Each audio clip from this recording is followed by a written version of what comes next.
Hello, friends. Did you know nearly 80% of those who watch my videos aren't subscribed? If you enjoy these stories, please hit that subscribe button and leave a like. It really helps. Thank you for being here. By the way, where are you watching from? Let me know in the comments. The diesel fumes hung thick in the humid South Texas air as Boaz Kincannon finished his pre-trip inspection under the sodium lights of the Laredo Freight Depot. It was just past 10 on a Thursday night, late September, and the temperature still hovered somewhere in the low 80s. Sweat already darkened the collar of his work shirt, and he hadn't even climbed into the cab yet. 15 years hauling freight along the border routes had taught him that autumn in South Texas was a cruel joke.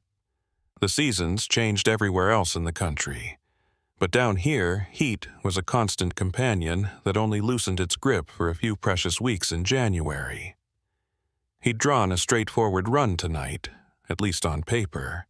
A refrigerated load of produce from a distributor just outside Laredo, bound for a warehouse in McAllen, about 140 miles southeast along US 83. The route hugged the Rio Grande for most of the journey, cutting through mesquite flats and ranch land that hadn't changed much since the days of cattle drives. It was familiar territory, the kind of run Boaz could do half asleep. He'd made this trip dozens of times, knew every truck stop, every border patrol checkpoint, every stretch where the road narrowed and the shoulders disappeared into caliche dust. The paperwork had come through clean. Bill of lading listed mixed vegetables, tomatoes, peppers, onions, all standard stuff moving up from Mexican farms through the Laredo crossing. The seals on the trailer were intact, numbers matching the manifest exactly. Boaz had checked them twice, running his flashlight beam over the heavy-duty locks that secured the rear doors. Everything looked legitimate, and that should have been reassuring, but something about the way the dispatcher had handed him the clipboard earlier made him pause. The man had avoided eye contact, shuffling papers on his desk with unusual intensity, and when Boaz asked about the shipper, he'd gotten a vague answer about a new client, someone looking to establish a regular route. Boaz climbed into the cab of his Peterbilt 579, settling into the worn driver's seat that had molded itself to his frame over the years. The interior smelled like stale coffee, diesel, and the faint chemical tang of the air freshener dangling from the rearview mirror. He adjusted his mirrors, checked his gauges, and pulled the air brake release. The truck responded with its familiar hiss and rumble, engine settling into a steady idle that vibrated through the floorboards. He reached for his thermos, still half full of lukewarm coffee from the morning, and took a long sip. The bitterness cut through the humidity, sharpening his focus. The gate attendant waved him through without a second glance, and Boaz guided the rig out onto the access road, merging carefully onto the southbound lanes. Traffic was light at this hour, mostly other commercial trucks heading toward the valley or up toward San Antonio. The highway stretched ahead in a ribbon of cracked asphalt, illuminated in patches by the occasional streetlight before giving way to long stretches of darkness.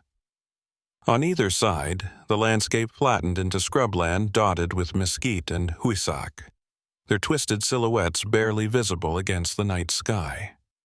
Boaz had always liked night driving. There was a rhythm to it, a meditative quality that came from hours alone with the road and your thoughts. The radio chatter on the CB was minimal tonight, just a few truckers exchanging information about traffic backups and weather conditions further north. He kept the volume low, preferring the steady hum of the engine and the whisper of tires on pavement. His mind wandered to practical things, the payment he'd receive at the end of this run, the truck maintenance he'd been putting off, the visit he owed his sister up in Corpus Christi. About 20 miles south of Laredo, he passed the first Border Patrol checkpoint. It was a permanent installation, a cluster of white and green vehicles parked beneath blazing floodlights, with agents in their distinctive uniforms directing traffic into inspection lanes. Boaz slowed as he approached, rolling down his window and reaching for his commercial driver's license and the manifest folder. The agent who stepped up to his cab was young, maybe mid-20s, with a crisp uniform and the kind of intensity that suggested he was still new to the job. The agent glanced at Boaz's documents, then walked around to the rear of the trailer, checking the seals. Boaz watched in his side mirror, noting the deliberate way the agent examined each lock, comparing the numbers to something on his clipboard. After a moment, the agent returned to the cab window and handed back the paperwork. His expression was neutral, professional, but there was something in his eyes that made Boaz uneasy. A flicker of recognition, maybe, or suspicion. "You're clear to proceed," the agent said, stepping back. "Drive safe." Boaz nodded, rolling up the window and easing the truck forward. In his mirror, he saw the agent watching him pull away, still holding his clipboard, not moving to inspect the next vehicle in line. It was probably nothing, just routine caution. But it added another small weight to the vague discomfort that had been building since he'd picked up this load. He shook it off and focused on the road ahead, letting the familiar landscape settle his nerves. The highway continued southeast, parallel to the river he couldn't see but knew was there, just beyond the brush and the ranches. Out here, the border wasn't a wall or a fence in most places, just the natural barrier of the Rio Grande, winding through terrain that looked the same on both sides. The real border was more complicated, a patchwork of jurisdictions and enforcement zones, cameras and sensors buried in the dirt, agents patrolling in vehicles with night vision equipment. Boaz had learned long ago not to think too hard about what crossed back and forth out here. His job was to haul legitimate freight, keep his paperwork clean, and stay out of trouble. 40 miles into the run, just past the tiny crossroads of Zapata, he noticed the first irregularity. A white SUV had been pacing him for the last several minutes, staying about a quarter-mile back, matching his speed exactly. It wasn't unusual to have vehicles follow a truck on these empty highways, using the rig's taillights as a guide through the darkness. But something about this one felt different. The headlights were too bright, almost blinding in his mirrors, and the vehicle never varied its distance. When Boaz slowed to 60, it slowed. When he sped up to 70, it kept perfect pace. He tried changing lanes, drifting into the left lane for a few miles before moving back to the right. The SUV followed every maneuver, maintaining that same precise distance. Boaz felt his jaw tighten, muscles tensing across his shoulders. He reached for the CB mic, considering calling out to see if any other drivers had noticed the tail, but decided against it. Drawing attention to himself seemed like a bad idea, especially with a load he was already uncertain about. The white SUV stayed with him all the way through Zapata, past the reservoir that reflected moonlight in broken silver fragments, past the shuttered gas stations and darkened ranch houses. Boaz kept his eyes flicking between the road ahead and the mirrors, watching that unwavering set of headlights. His mind ran through possibilities. Law enforcement running surveillance, maybe, though they usually weren't this obvious. Or someone connected to the cargo, tracking the shipment. Neither option was comforting. Just south of Falcon Heights, the SUV suddenly accelerated, closing the distance rapidly. Boaz's pulse quickened, his hand instinctively moving towards the Glock he kept secured beneath the driver's seat. But instead of pulling alongside or attempting to force him off the road, the SUV swept past in the left lane, engine roaring, and disappeared into the darkness ahead. Boaz caught only a glimpse of tinted windows and a license plate too blurred by speed to read. Within seconds, the taillights were gone, swallowed by the night. He exhaled slowly, realizing he'd been holding his breath. The highway stretched empty again, just his rig and the endless asphalt and the invisible river somewhere to his right. But the tension in his chest wouldn't ease. That SUV hadn't been random. Someone had been watching, evaluating, maybe confirming something about his route or his cargo. The thought made his skin crawl. Boaz pushed on, counting down the miles to McAllen. The refrigeration unit on his trailer hummed steadily, the sound a familiar constant that usually provided comfort. Tonight it felt ominous, a reminder that he was hauling something that needed to stay cold, something that someone might be very interested in. His hands gripped the steering wheel tighter, knuckles pale in the dim glow of the dashboard lights. Around 1 in the morning, he approached the outskirts of Rio Grande City. The town was small, quiet at this hour, with most businesses shuttered and streetlights casting weak yellow pools across empty intersections. Boaz had planned to stop for fuel here, but as he took the exit ramp, he noticed another vehicle in his mirrors, a dark pickup truck moving onto the ramp behind him. It could have been coincidence. This was the main exit for anyone heading into town. But after the white SUV, his nerves were raw, and he found himself questioning every vehicle that came anywhere near him. He pulled into a truck stop just off the highway, a rundown place with a handful of pumps and a convenience store that looked like it had been there since the 70s. The lot was nearly empty. Just 2 other big rigs parked at the far end, drivers presumably asleep in their cabs. Boaz maneuvered his truck alongside the diesel pumps and shut off the engine, sitting in the sudden silence for a moment before climbing down. The night air hit him, still warm but less oppressive than it had been in Laredo. He stretched, feeling his spine crack, and walked around to check the trailer. The seals were still intact, undisturbed. The refrigeration unit purred quietly, displaying a steady 38 degrees on its external readout. Everything appeared normal. He filled the tank, watching the numbers climb on the pump's display, and scanned the lot continuously. The dark pickup that had followed him off the highway was nowhere to be seen. Maybe he was just being paranoid. Inside the convenience store, fluorescent lights buzzed overhead, harsh and unforgiving. A clerk sat behind bulletproof glass watching a small television with the volume turned low. Boaz grabbed a bottle of water and a package of beef jerky, setting them on the counter and sliding a 20 through the slot. The clerk counted out change without making eye contact, clearly uninterested in conversation. Boaz was fine with that. He took his purchases and headed back outside. That's when he saw the man standing near his truck. The figure was positioned between 2 overhead lights, partially in shadow, watching Boaz's rig with an intensity that made every alarm in Boaz's head start screaming. The man was wearing jeans, a dark jacket despite the heat, and a baseball cap pulled low over his face. He wasn't doing anything overtly threatening, just standing there, hands in his pockets, but the deliberate stillness of his posture radiated menace. Boaz slowed his pace, adjusting his trajectory to pass closer to the convenience store entrance, keeping the man in his peripheral vision. As he moved, the man turned slightly, and Boaz caught a glimpse of his face beneath the cap's brim. Features weathered and hard, eyes that tracked Boaz's movement with predatory focus. Neither of them spoke.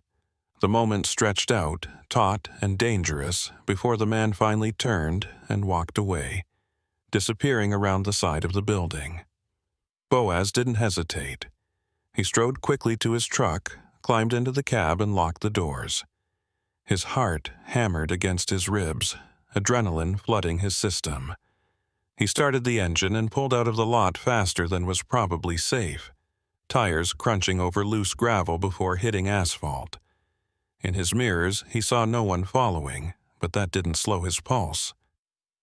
The rest of the drive to McAllen passed in a blur of hypervigilance.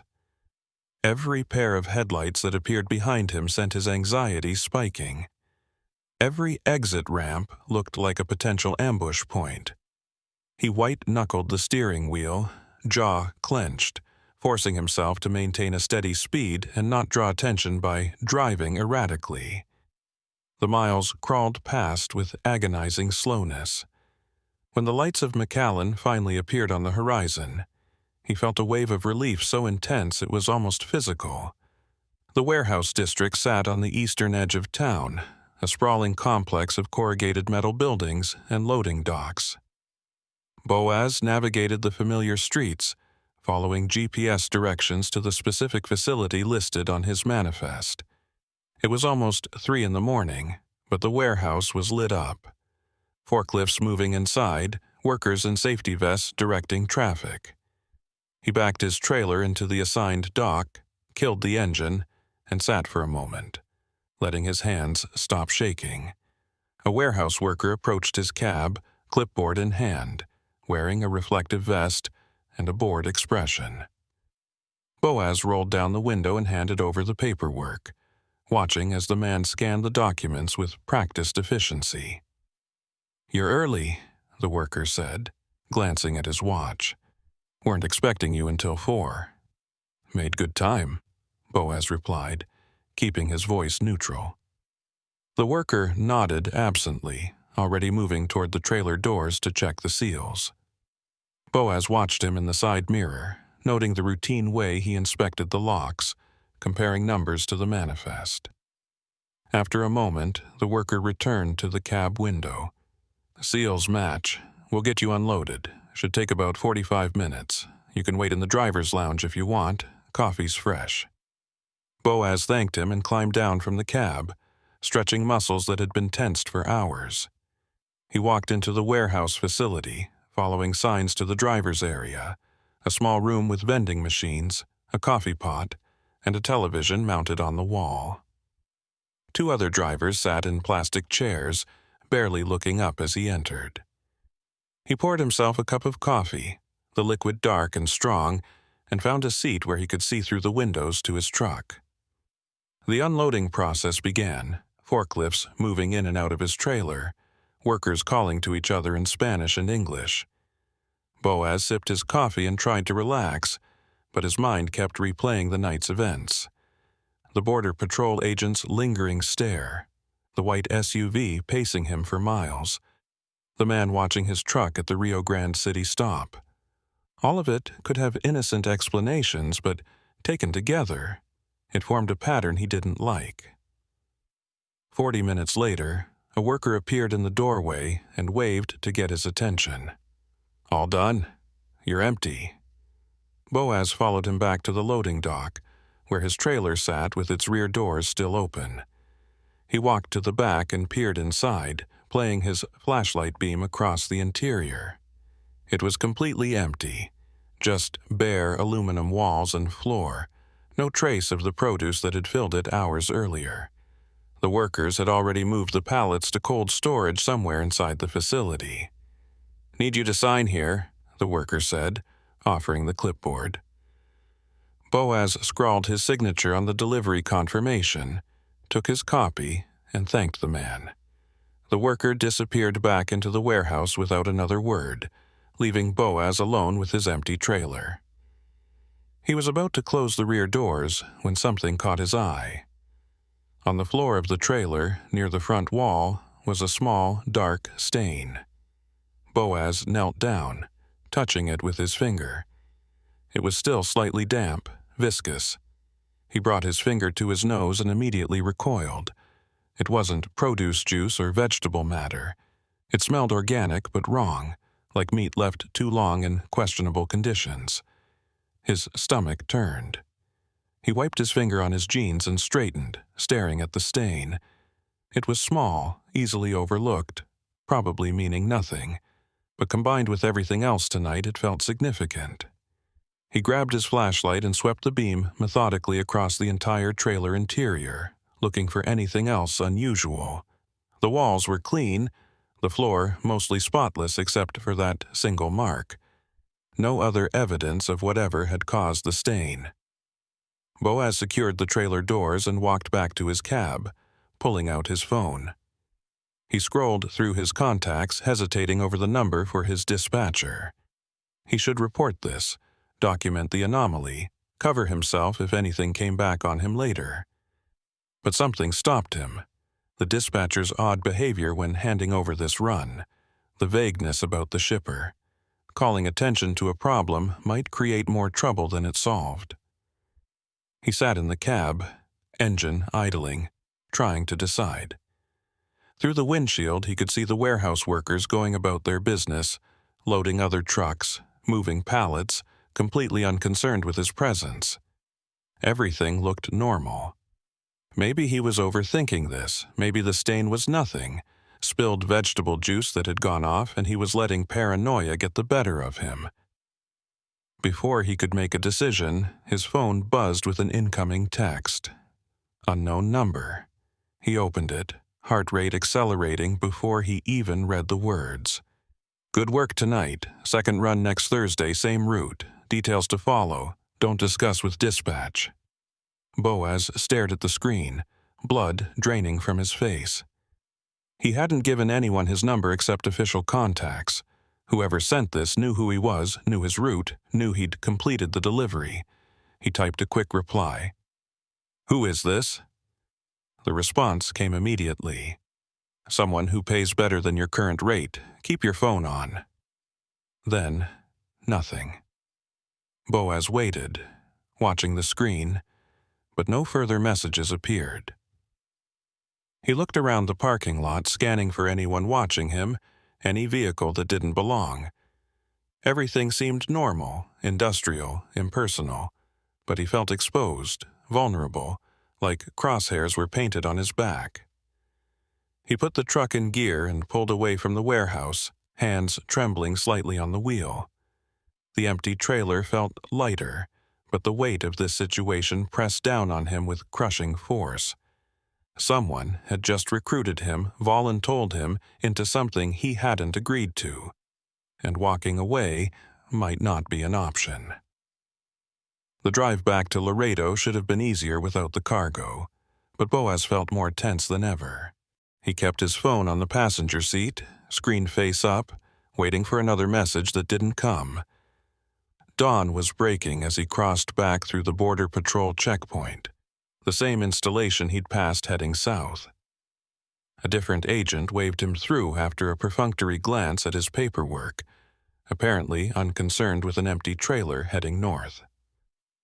Boaz made it back to the Laredo depot just before 7 in the morning, exhausted and wired on too much coffee. He parked his rig in the company lot and sat for a moment, staring at the dispatcher's office across the yard. He needed to decide what to do. Report the strange text and risk angering whoever sent it. Take the second run and see where this led, potentially deeper into trouble. Or refuse, quit, walk away from a career he'd built over 15 years. Before he could move, someone tapped on his window. Boaz jerked, hand instinctively reaching for the Glock before he recognized the face outside. It was Foster Llewellyn, a Border Patrol agent he'd encountered a few times over the years at various checkpoints. Llewellyn was in his early 40s, with graying hair and the weathered look of someone who'd spent too many years under the South Texas sun. He wasn't in uniform, just jeans and a polo shirt, which immediately set off alarm bells. Boaz rolled down the window. "Agent Llewellyn, what brings you here?" Llewellyn smiled, but it didn't reach his eyes. "Just Foster today. I'm off duty. Mind if we talk? Won't take long." Everything in Boaz's gut screamed that this was a bad idea, but refusing would raise more suspicion. He unlocked the passenger door, and Llewellyn climbed in, settling into the seat with the casual ease of someone who'd spent plenty of time in truck cabs. "Hell of a night?" Llewellyn asked, glancing at Boaz's face. "You look like you've been through it." "Just a long run. What's this about, Foster?" Llewellyn was quiet for a moment, looking out the windshield at the depot yard. When he spoke, his voice was carefully neutral. "I was working the checkpoint last night when you came through. Noticed you were hauling for a shipper I haven't seen before." "New client?" Boaz's throat tightened. "That's what dispatch told me. Why?" "Because I've seen that shipper's name on manifests 3 times in the last 2 weeks. Always produce, always refrigerated, always through my checkpoint at odd hours. And all 3 times the drivers looked about as comfortable as you did last night. I don't know what you're implying. I'm not implying anything, just making conversation. Llewellyn turned to face him directly. But if something doesn't feel right about a run, Boaz, you should trust that instinct. The border's complicated these days. Lots of people trying to move things that shouldn't move. Boaz met his gaze, trying to read what was beneath the words. Are you telling me I hauled something illegal? I'm telling you that if you did, it wasn't your fault, not if you didn't know. But if you take another run like that, knowing what you know now... Llewellyn shook his head slowly. That's when it becomes a choice. I got a text after the delivery, someone offering me another run.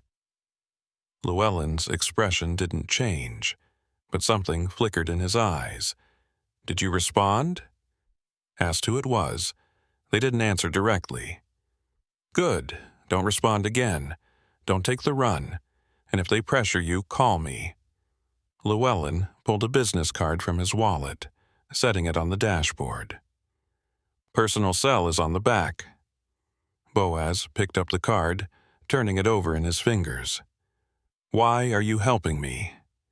Because I've been doing this job long enough to know the difference between criminals and decent people who get caught in bad situations.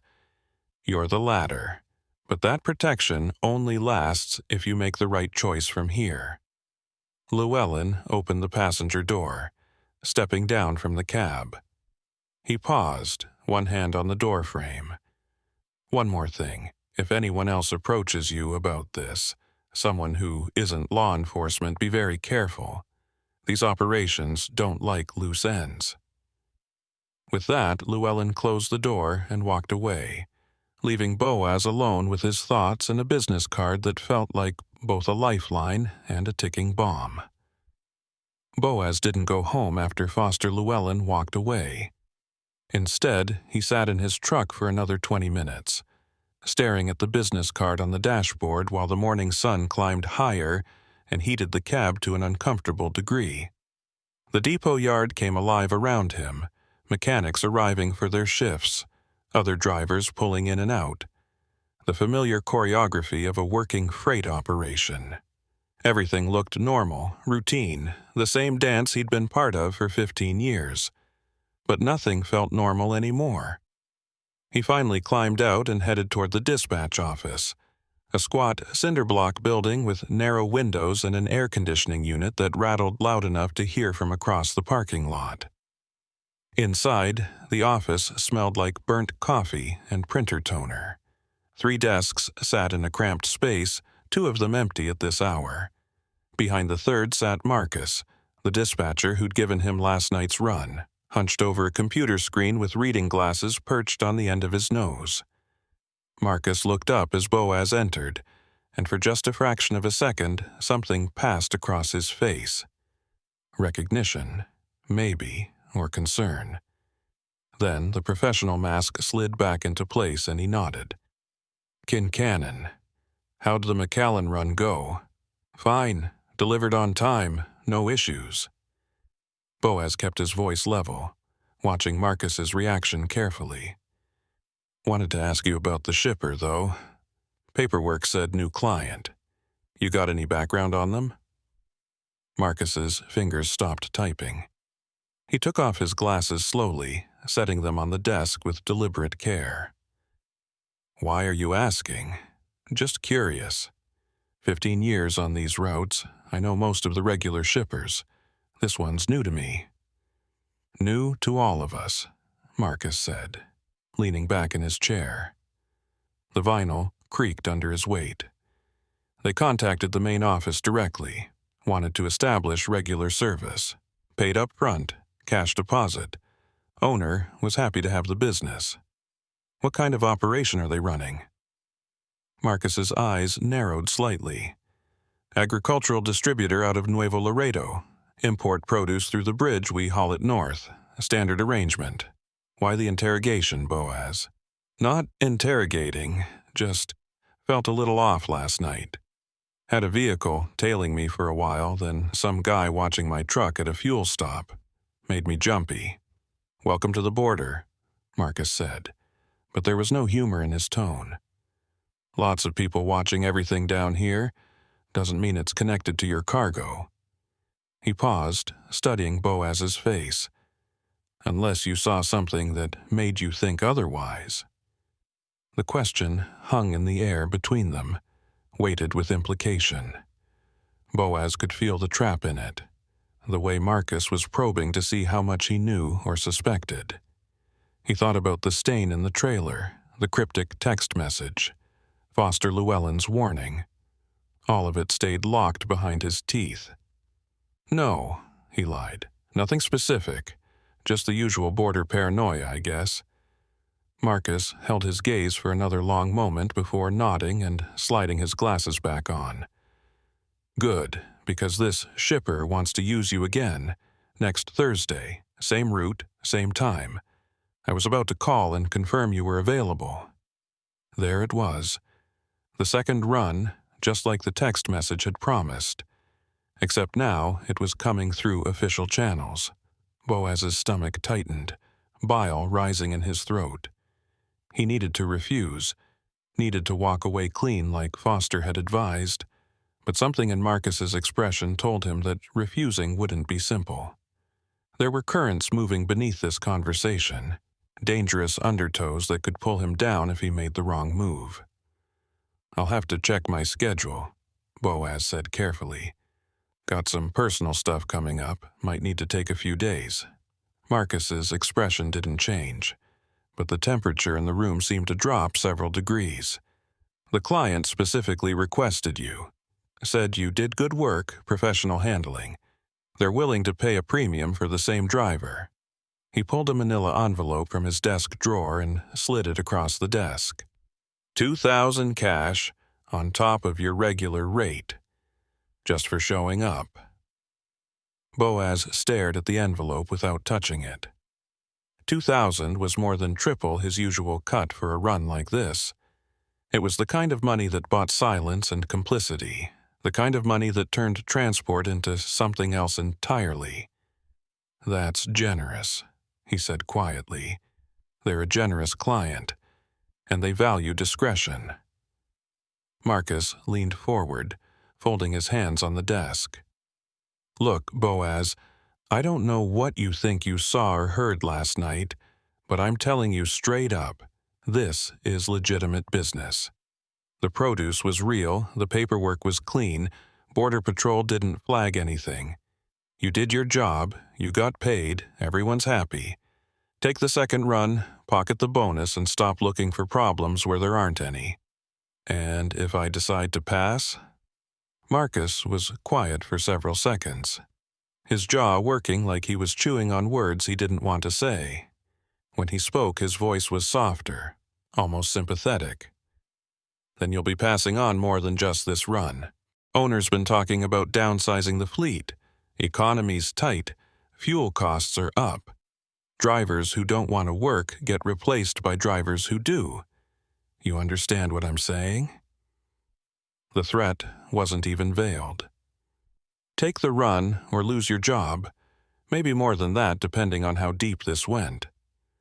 Boaz felt the walls closing in, options narrowing to a tunnel with darkness at both ends.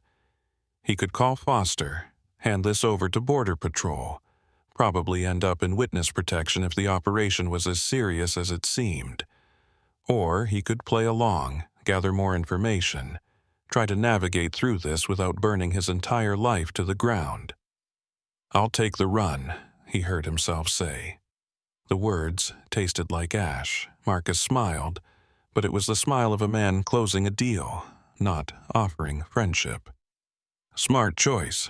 I'll send you the details by Wednesday. And Boaz? He tapped the manila envelope. Take the advance. Consider it a sign of good faith. Boaz picked up the envelope, feeling the weight of the cash inside, and walked out without another word. The morning sun hit him like a physical force as he stepped into the parking lot, heat already radiating off the asphalt in shimmering waves. He made it to his truck before his hands started shaking, adrenaline and fear catching up with him all at once. He sat in the cab with the envelope on the passenger seat, staring at it like it was a live snake. Taking the money made him part of this, whatever this was, but he'd already agreed to the run, already crossed that line. The money was just confirmation of what he'd already become. He opened the envelope and counted it quickly. 20 crisp hundreds, still smelling like fresh ink. Enough to pay off his credit cards, cover the truck repairs he'd been postponing, maybe even send some to his sister for her kids. Blood money, maybe, but money that could solve immediate problems while he figured out what to do about the larger ones. His phone buzzed. Another text from the unknown number. Confirmed for Thursday. You made the right choice. Boaz deleted the message immediately, though he knew that didn't matter. Whoever was watching him had sources inside the dispatch office, probably inside the company itself. They knew he'd taken the money before he'd even left the parking lot. He started the engine and pulled out, heading toward his apartment on the north side of Laredo, mind racing through scenarios and contingencies. The apartment was a one-bedroom unit in a complex that had seen better decades, with walls thin enough to hear neighbors arguing and plumbing that groaned every time someone flushed a toilet. But it was cheap, close to the depot, and after years on the road, Boaz didn't need much.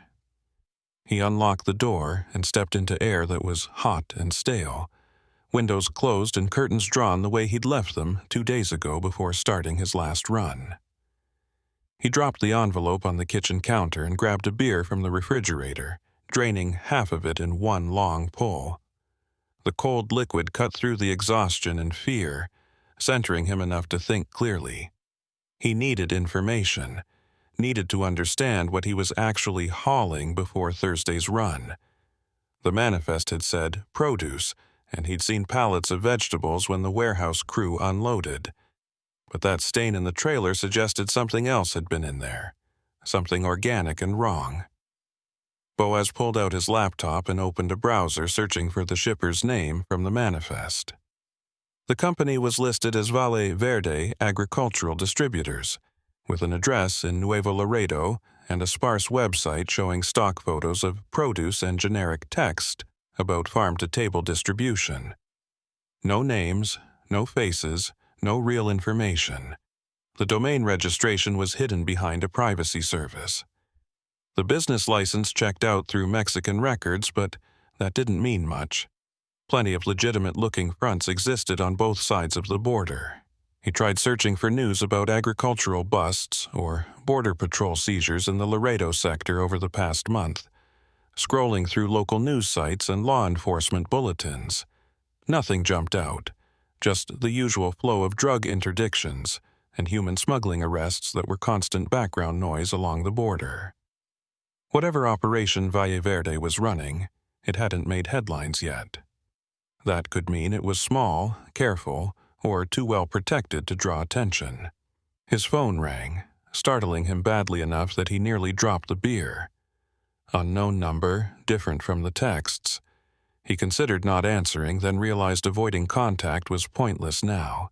He swiped to accept. "This is Boaz." "Mr. Kincannon, my name is Lucretia Vane. I represent the client you drove for last night." The voice was female, smooth and professional, with an accent he couldn't quite place. Educated, expensive. "I wanted to personally thank you for the excellent service and confirm arrangements for Thursday." "Who are you?" Boaz asked, keeping his voice steady despite the fresh spike of adrenaline. "I'm what you might call a facilitator. I ensure smooth operations for various business interests along the border. Your dispatcher mentioned you had some concerns about last night's run. I wanted to address those directly and assure you that everything was entirely legitimate." "Then why are you calling me instead of letting dispatch handle it?" Lucretia Vane laughed softly. "Because I prefer direct communication with the people I work with." It eliminates confusion and builds trust. You strike me as someone who values straight talk, so here it is. My clients move time-sensitive agricultural products across the border. The timing is crucial, the routes are specific, and discretion is essential because competitors would love to disrupt our supply chain. What you hauled last night was exactly what the manifest said. Produce. Nothing more, nothing less. Then why did someone follow me? Security, she said without hesitation. We protect our investments. The vehicle you noticed was contracted security making sure the shipment reached its destination safely. If they made you uncomfortable, I apologize. That wasn't the intention. It was a smooth explanation, delivered with perfect confidence. If Boaz hadn't seen the stain, hadn't received the cryptic texts, hadn't talked to Foster, he might have even believed it. But he had, and the pieces didn't fit the picture she was painting. "What about the bonus?" he asked. $2,000 cash for a routine produce run seems excessive. It's an investment in reliability. Good drivers are hard to find, Mr. Kincannon. Drivers who show up on time, handle cargo properly, and don't ask uncomfortable questions are even rarer. We're willing to pay premium rates to secure that kind of service on a regular basis. She paused, and when she continued, her tone had shifted slightly. Still professional, but with an edge underneath. Of course, we also compensate people who prove they can't be relied upon, though that compensation is considerably less pleasant. There it was, the velvet glove stripped away to show the iron fist beneath. Boaz felt his jaw clench, anger mixing with fear in a toxic cocktail that made his pulse hammer in his temples. "Are you threatening me?" "I'm clarifying expectations," Lucretia said calmly. "You've been brought into a very efficient operation, Mr. Kincannon. Efficiency requires everyone to understand their role and perform it without complications. Your role is simple. Drive the routes you're given, deliver the cargo intact, and maintain complete discretion.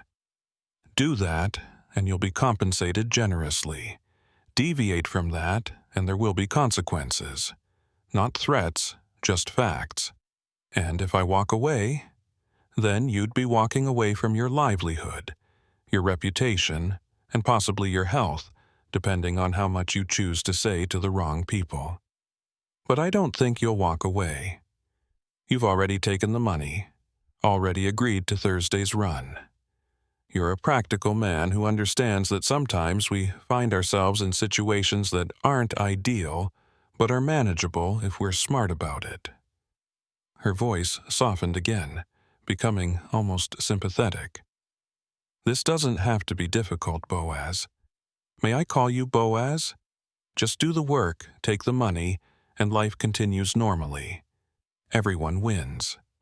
Except I don't know what I'm actually hauling." "You're hauling produce," Lucretia said firmly.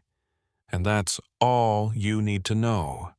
The less you understand about the broader operation, the safer you are. Ignorance is a shield, Boaz. Don't throw it away by digging into matters that don't concern you."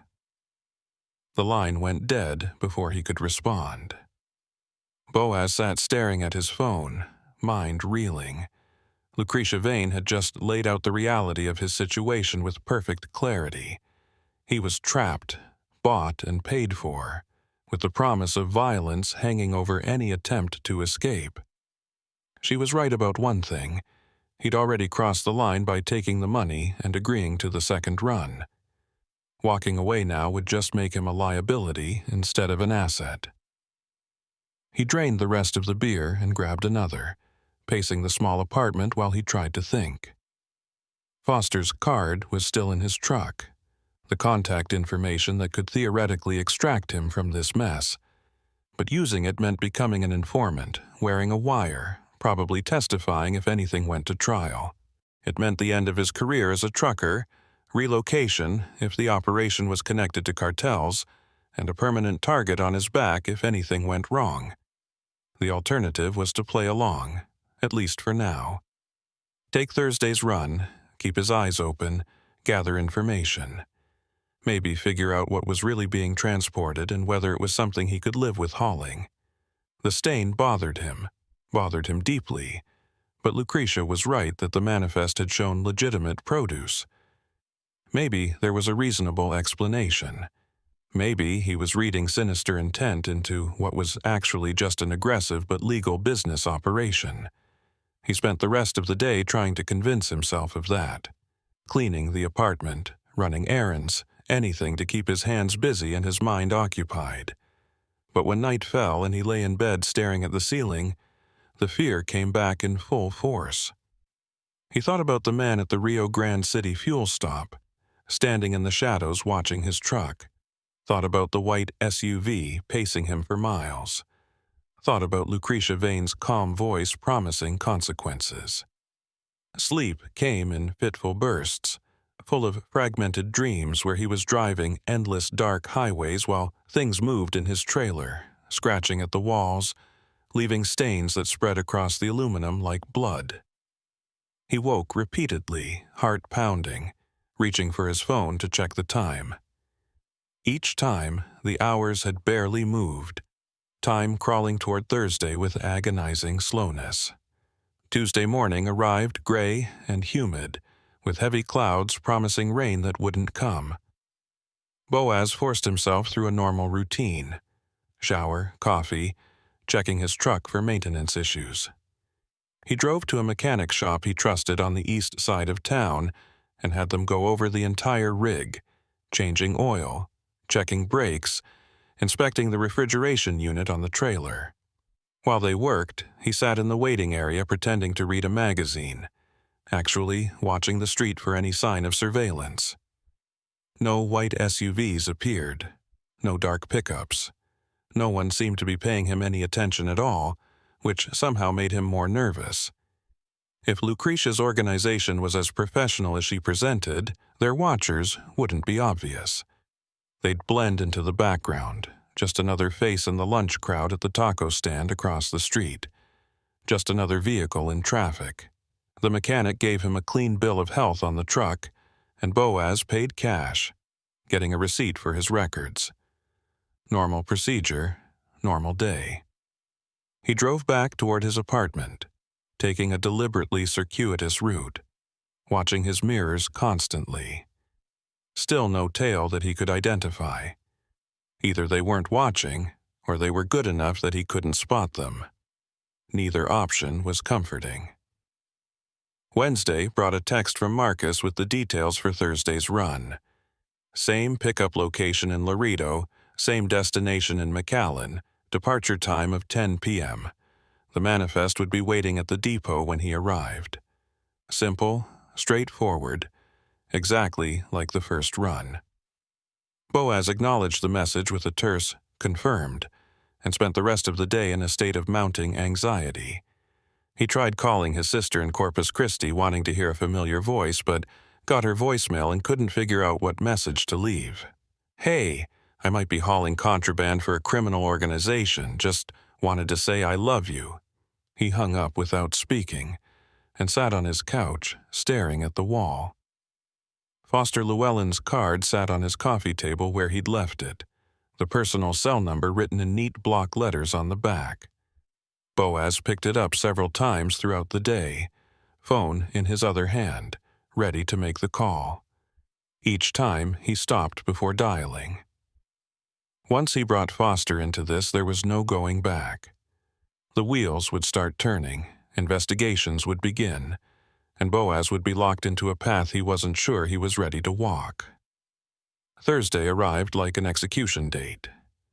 Boaz went through the motions of preparation mechanically. Clean clothes, full thermos of coffee, Glock loaded and secured in its usual spot beneath the driver's seat. He tried to eat but couldn't stomach more than a few bites of toast. His hands were steady, which surprised him. Apparently, his body had accepted what his mind was still fighting. He arrived at the depot at 9:30, earlier than necessary, and found the night crew already loading trucks for various runs. The lot was busy with activity, diesel engines rumbling, forklifts beeping as they reversed, drivers calling to each other in English and Spanish. Boaz backed his rig into the assigned loading dock and walked into the dispatch office to collect his paperwork. Marcus was there, as expected, but he wasn't alone. A woman sat in the chair beside his desk, and Boaz knew immediately who she was before anyone said a word. Lucretia Vane looked exactly like her voice sounded. Polished, expensive, dangerous. She was maybe 40, with dark hair pulled back in a severe bun, wearing a tailored business suit that probably cost more than Boaz made in a month. Her eyes tracked him as he entered, dark and assessing, missing nothing. "Mr. Kincannon," she said, standing and offering her hand. "A pleasure to finally meet in person." Boaz shook her hand automatically, feeling the firm grip and the subtle calluses that suggested she was more than just a corporate facilitator. Her smile was professional, revealing nothing. "Miss Vane, didn't expect to see you here." "I like to personally oversee important shipments," she said smoothly. "Tonight's cargo is time-sensitive, so I wanted to ensure everything proceeds smoothly." She gestured to the folder on Marcus's desk. "Your manifest and paperwork. Everything is in order, seals will match exactly as before. The route is identical to your previous run, but I've arranged for you to have an escort this time." "An escort?" Boaz felt his stomach drop. "Just a precaution. One of our security vehicles will follow at a distance to ensure you reach McAllen without any complications. Think of it as insurance for both of us." She smiled again, and this time there was something sharp behind it. "I'm sure you understand that we need to protect our investment." What she meant was clear. They were watching to make sure he didn't deviate from the route, didn't make any unexpected stops, didn't call anyone he shouldn't. The escort wasn't protection. It was a guard detail making sure their assets stayed in line. "Understood," Boaz said, keeping his voice neutral. "Excellent." Lucretia picked up her purse, expensive leather that matched her shoes. "Then I'll let you get to work. Drive safely, Boaz. I'll see you when you return tomorrow morning to discuss future arrangements." She walked out without waiting for a response, heels clicking on the concrete floor with sharp precision. Marcus handed Boaz the manifest folder without meeting his eyes, and Boaz took it and left, feeling like a man walking to the gallows. The trailer was already loaded and sealed when he returned to the loading dock. The refrigeration unit hummed steadily, display showing 38 degrees.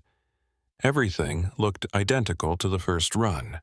Same type of seals, same paperwork, same shipping company listed. Boaz did his pre-trip inspection on autopilot, checking tire pressure, testing lights, verifying the cargo doors were secure. As he finished the walk-around, a dark blue sedan pulled into the lot and parked near the exit. Tinted windows, no visible markings, 2 silhouettes in the front seats. His escort, presumably. They made no attempt to hide their presence, which was the point. They wanted him to know he was being watched. Boaz climbed into his cab, secured the manifest in its holder, and started the engine. The familiar rumble usually brought comfort, but tonight it just felt like the countdown to something inevitable and bad. He pulled out of the depot at exactly 10 p.m., the dark sedan falling in behind him as he merged onto the access road. The drive south toward McAllen began exactly like the previous run. Empty highway, scattered traffic. The dark sedan maintaining a constant distance of about a quarter-mile behind. Boaz kept his speed steady, hands locked on the wheel, mind churning through his limited options. He could try to lose the tail, take an unexpected exit and drive straight to the nearest border patrol station. But that would likely end with violence before he ever reached safety. Lucretia's people weren't going to let him just walk away with their cargo. He could complete the run, take the money, and then immediately contact Foster afterward. Turn informant, cooperate fully, hope for the best. That option seemed increasingly likely. the path of least resistance that might actually keep him alive. Or he could do what some dark part of his mind was suggesting. Just keep driving, take run after run, pocket the money, and stop asking questions. Plenty of people made their living in the gray areas along the border. Maybe he could learn to live with it, whatever it actually was. The first Border Patrol checkpoint appeared ahead, the same installation he'd passed on both previous trips. Boaz slowed, rolling down his window and preparing his documents. The agent who approached was the young one from the first night, the one who'd examined his seals with unusual intensity. Tonight, the agent's expression was carefully neutral as he glanced at the paperwork. Valle Verde Agricultural again, the agent noted. Becoming a regular route for you. Seems that way, Boaz replied, trying to sound casual. The agent walked around to inspect the seals, and Boaz watched in his mirror, heart rate climbing. The dark sedan had pulled off to the side of the highway about 100 yards back, waiting. If the agent found anything wrong, if he decided to do a full inspection, things could escalate very quickly. Boaz's hand drifted toward the Glock beneath his seat, not drawing it, just making sure he knew exactly where it was. After what felt like an eternity, the agent returned to the window and handed back the paperwork. "You're clear. Drive safe." Boaz nodded and pulled forward, watching the checkpoint recede in his mirrors. The dark sedan merged back into traffic behind him, maintaining its position. Nothing had changed. The escort was still there, the cargo was still sealed, and he was still committed to this run. The miles rolled past in tense silence. Boaz passed through Zapata, past the reservoir, past all the landmarks that had seemed so familiar just a week ago. Now they felt different, tainted by context and knowledge. Every shadow along the roadside looked like it could hide a threat. Every vehicle that passed seemed suspicious. The paranoia was exhausting, but he couldn't shut it off. Around midnight, his phone buzzed with a text. He glanced at the screen, expecting another message from the unknown number. Instead, it was from Foster Llewellyn. "Saw you pass through checkpoint, still thinking about what we discussed. Offer stands." Boaz stared at the message, nearly drifting into the shoulder before correcting. Foster must have called in a favor, had someone at the checkpoint alert him when Boaz came through. The agent was keeping tabs, leaving the door open for cooperation. And by texting during the run, he was also sending a message. "I know what you're doing, and I'm giving you one more chance to make the right choice." Boaz deleted the text without responding, glancing at his mirrors. The dark sedan showed no sign of reacting, its headlights steady and unchanging. They couldn't see his phone from that distance, probably didn't know about the message. But Lucretia would have people who could check phone records could see that Foster had made contact. Another complication in an already impossibly tangled situation. Rio Grande City approached, and Boaz felt his anxiety spike. This was where the man had been watching his truck during the first run, standing in the shadows near the fuel pumps. He had no intention of stopping tonight, but as he passed the truck stop, he couldn't help glancing over. The lot was mostly empty at this hour, just a couple of rigs parked and dark. No one stood watching, but somehow that didn't make him feel any better. The final stretch into McAllen passed in a blur of tension and exhaustion. By the time the warehouse district appeared on the horizon, Boaz felt wrung out, muscles aching from hours of rigid alertness. He followed the same route to the same facility, backed into the same loading dock, and watched as the same warehouse workers approached to begin unloading. The dark sedan pulled into the lot but stayed back, parking in a distant corner where it had a clear view of Boaz's truck but wasn't immediately obvious, the watchers settling in to make sure he didn't do anything unexpected while the cargo was transferred. Boaz climbed down from the cab and handed his paperwork to the worker, who processed it with the same efficient disinterest as before. The unloading began, forklifts moving in and out of the trailer, pallets disappearing into the warehouse. Boaz stood outside in the humid night air, watching the process and trying to see what was actually being moved. From his vantage point, the pallets looked like they contained produce, wrapped in plastic and stacked neatly. Nothing obviously wrong, but he remembered the stain from the first run, and his eyes scanned the trailer floor as the workers emptied it. Near the front wall, just barely visible in the harsh work lights, was another small, dark mark. Same location, same size, same suspicious appearance. Whatever was causing those stains was consistent, part of the process, not an accident. When the last pallet was removed and the worker returned with the delivery confirmation for him to sign, Boaz made a decision. Instead of signing immediately, he looked the man in the eye and spoke quietly in Spanish. ¿Qué es realmente en las cajas? What is really in the boxes? The worker's expression didn't change, but something flickered in his eyes. Fear, recognition, warning. He glanced over Boaz's shoulder toward where the dark sedan sat watching, then looked back and spoke just as quietly. No preguntes cosas que no quieres saber, hermano. Don't ask things you don't want to know, brother. He held out the clipboard more insistently, and Boaz signed the form, watching as the worker walked away quickly, disappearing back into the warehouse without another word. The message was clear. Everyone in this operation knew to keep their mouths shut and their eyes down. Asking questions was dangerous for everyone involved. Boaz closed and secured the trailer doors, checking them twice out of habit, then climbed back into his cab. The dark sedan's engine started as he fired up his own, ready to escort him back to Laredo. As he pulled out of the warehouse lot, his phone buzzed again. Lucretia Vane. Excellent work tonight. Return to depot for payment.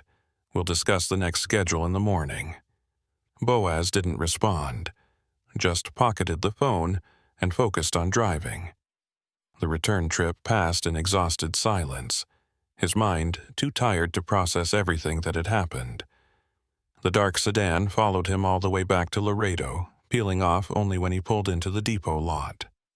By the time he parked and shut down the engine, dawn was breaking, painting the eastern sky in shades of orange and red that looked like warnings. Marcus was waiting in the dispatch office with another manila envelope, thicker than the first.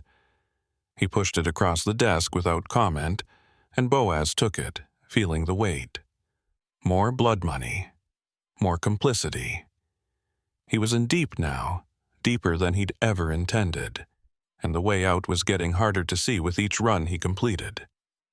Miss Vane wants to see you at 9, Marcus said quietly.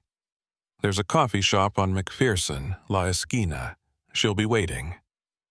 Boaz nodded and left, tucking the envelope inside his jacket. He sat in his truck for a long time, watching the depot come alive with the day shift, normal people doing normal work while he sat there knowing he'd crossed a line that couldn't be uncrossed. Foster's card was still in his glove box. Lucretia's next meeting was in 3 hours, and somewhere in his trailer, invisible to inspections and manifests, something was leaving stains that smelled like death. The choice was coming, whether he was ready for it or not. Boaz didn't go home after leaving the depot. Instead, he drove aimlessly through Laredo's empty pre-dawn streets, the manila envelope of cash sitting on the passenger seat like an accusation. The city was just beginning to wake up, streetlights clicking off as the sun climbed higher, casting long shadows across cracked sidewalks and chain-link fences.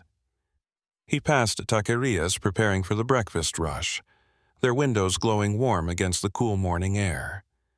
Past convenience stores where early shift workers stopped for coffee and cigarettes.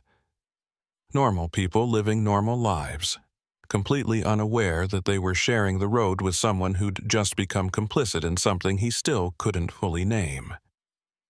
He found himself on San Bernardo Avenue, heading toward the river, then turned north before reaching the International Bridge.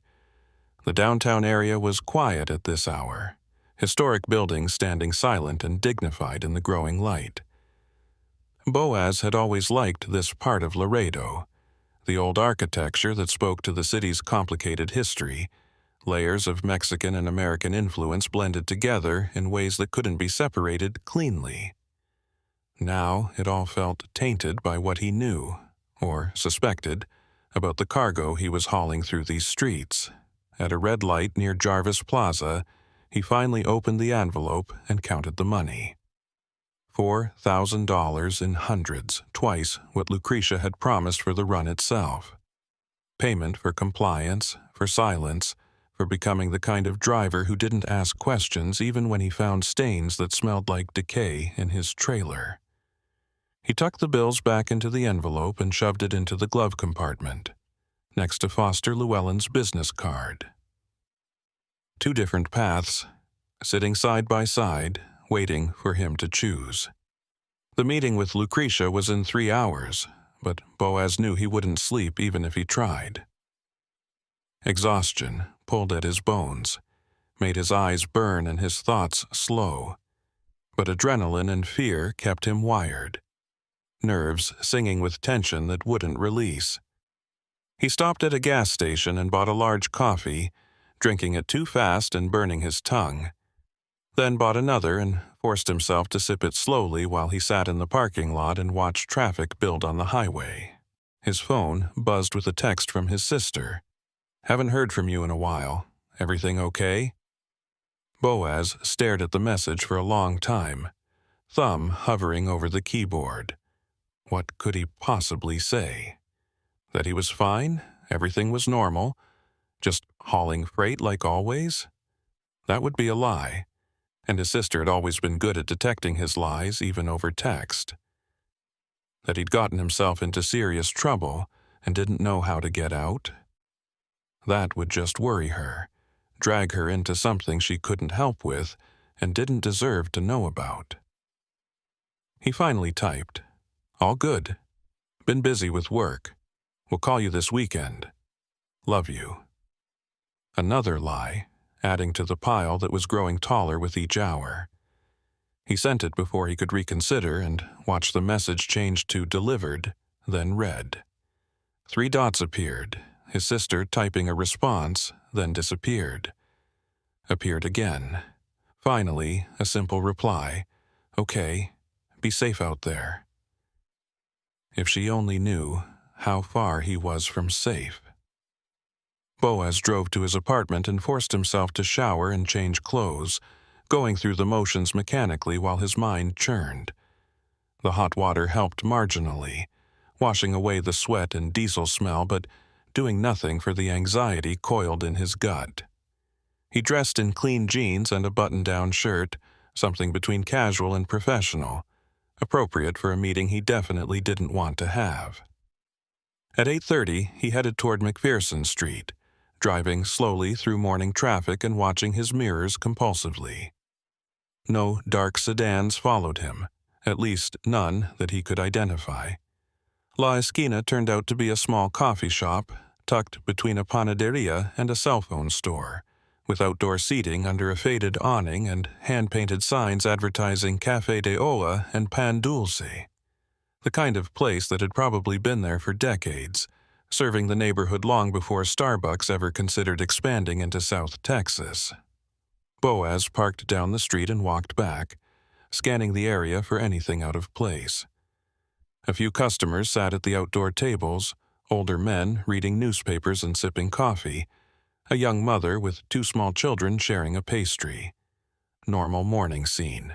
Nothing threatening. But Lucretia's presence would change that calculation instantly. She was already inside when he entered, sitting at a corner table with a clear view of both the entrance and the street beyond. She'd changed from the business suit she'd worn at the depot, now dressed more casually in dark slacks and a cream-colored blouse, hair down around her shoulders. She looked softer, more approachable, which somehow made her more dangerous.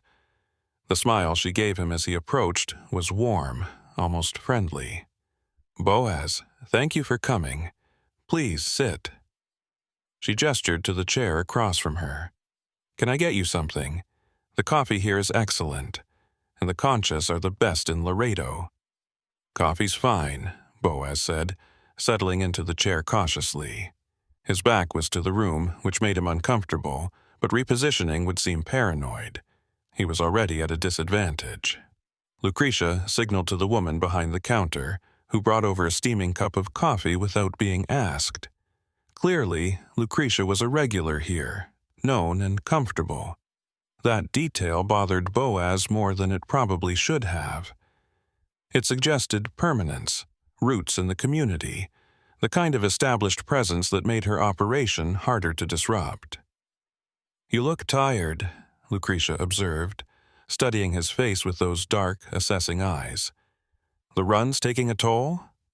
I'm fine. What did you want to discuss? She laughed softly, stirring sugar into her own coffee with a small spoon. Direct. I appreciate that. Let's talk about your future, Boaz. You've completed 2 runs successfully, proven you can handle the work and maintain discretion. That makes you valuable, and I like to invest in valuable assets. I'm not an asset. I'm a driver. You're both, she corrected gently. And the sooner you accept that, the easier this arrangement will become. I'm offering you a permanent position in our distribution network. 4 runs per week, same routes, same procedures. $12,000 per week, paid in cash, completely separate from your official payroll. That's over $600,000 per year, Boaz, tax-free. The number hit him like a physical blow. $600,000 was more money than he'd made in the last 5 years combined, more than he'd ever imagined earning as a truck driver. It was life-changing money, the kind of money that could pay off every debt, buy a house, set up his sister's kids for college.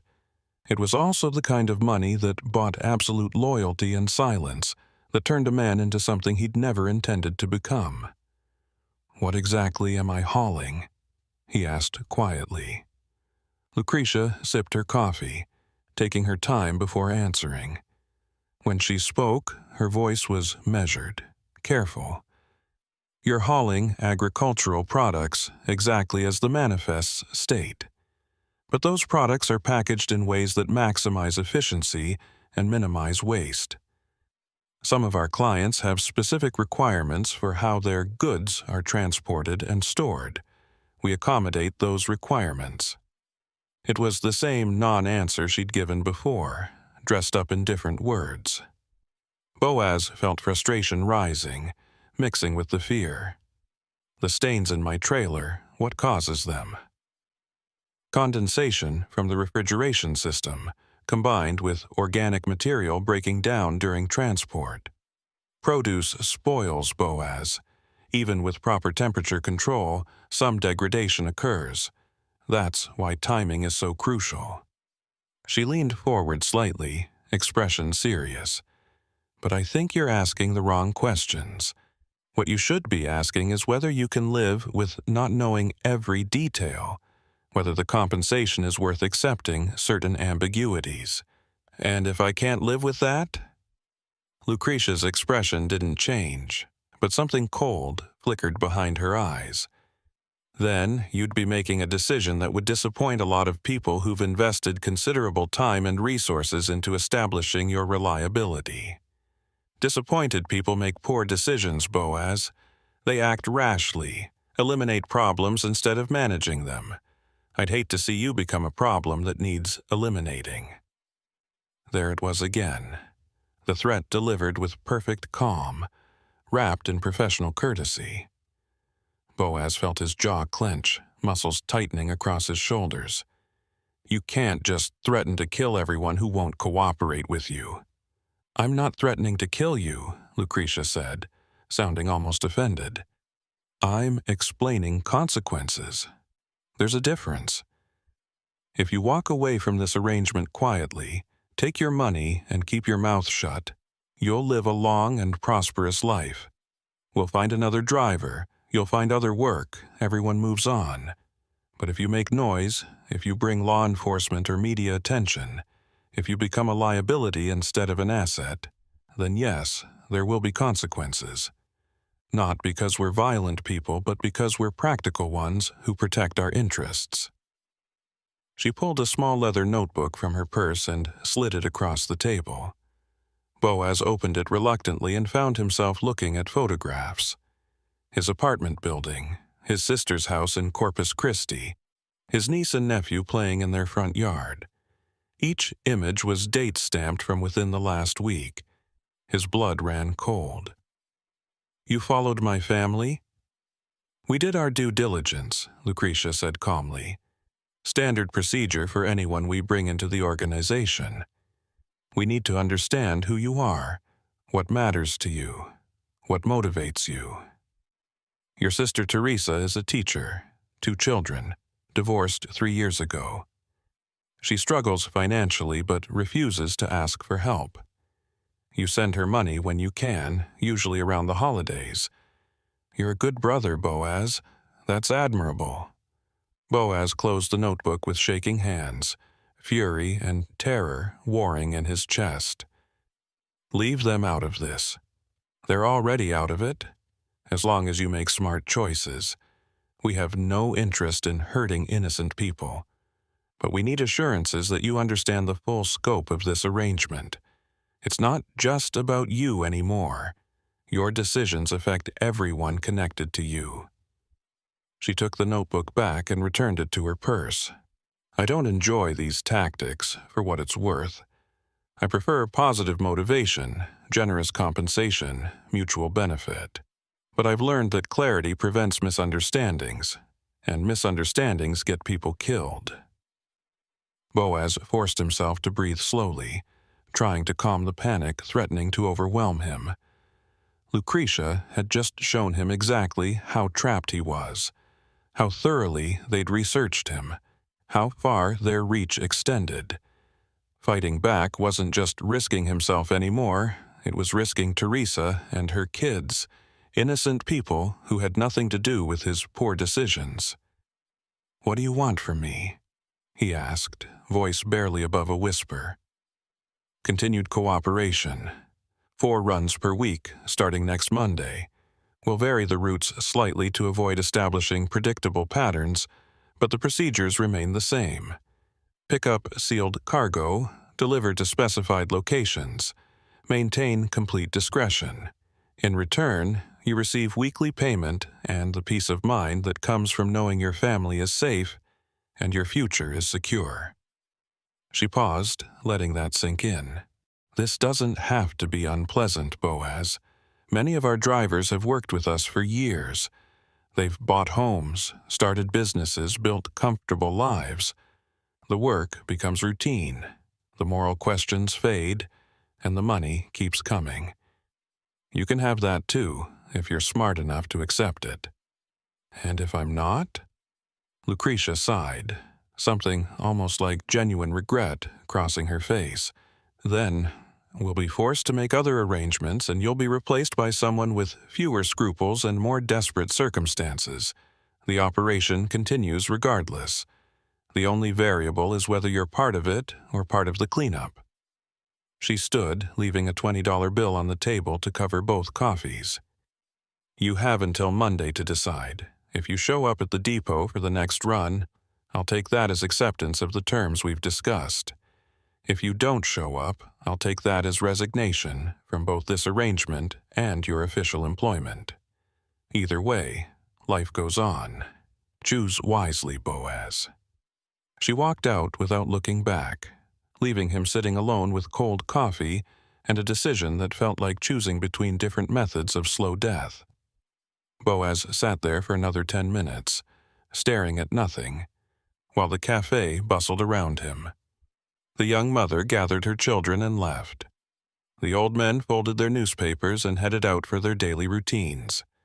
Life continuing normally while his world collapsed into impossible choices. He finally stood and walked out into the bright morning sun, squinting against the glare. His truck sat down the street, the vehicle that had been his livelihood and freedom for 15 years, now transformed into a prison cell with wheels. He climbed in and sat behind the wheel, hands gripping it tightly enough to make his knuckles ache. Foster's card was still in the glove compartment. Boaz pulled it out and stared at the phone number written on the back. One call could potentially end this, bring in federal law enforcement, start an investigation that might protect him and his family.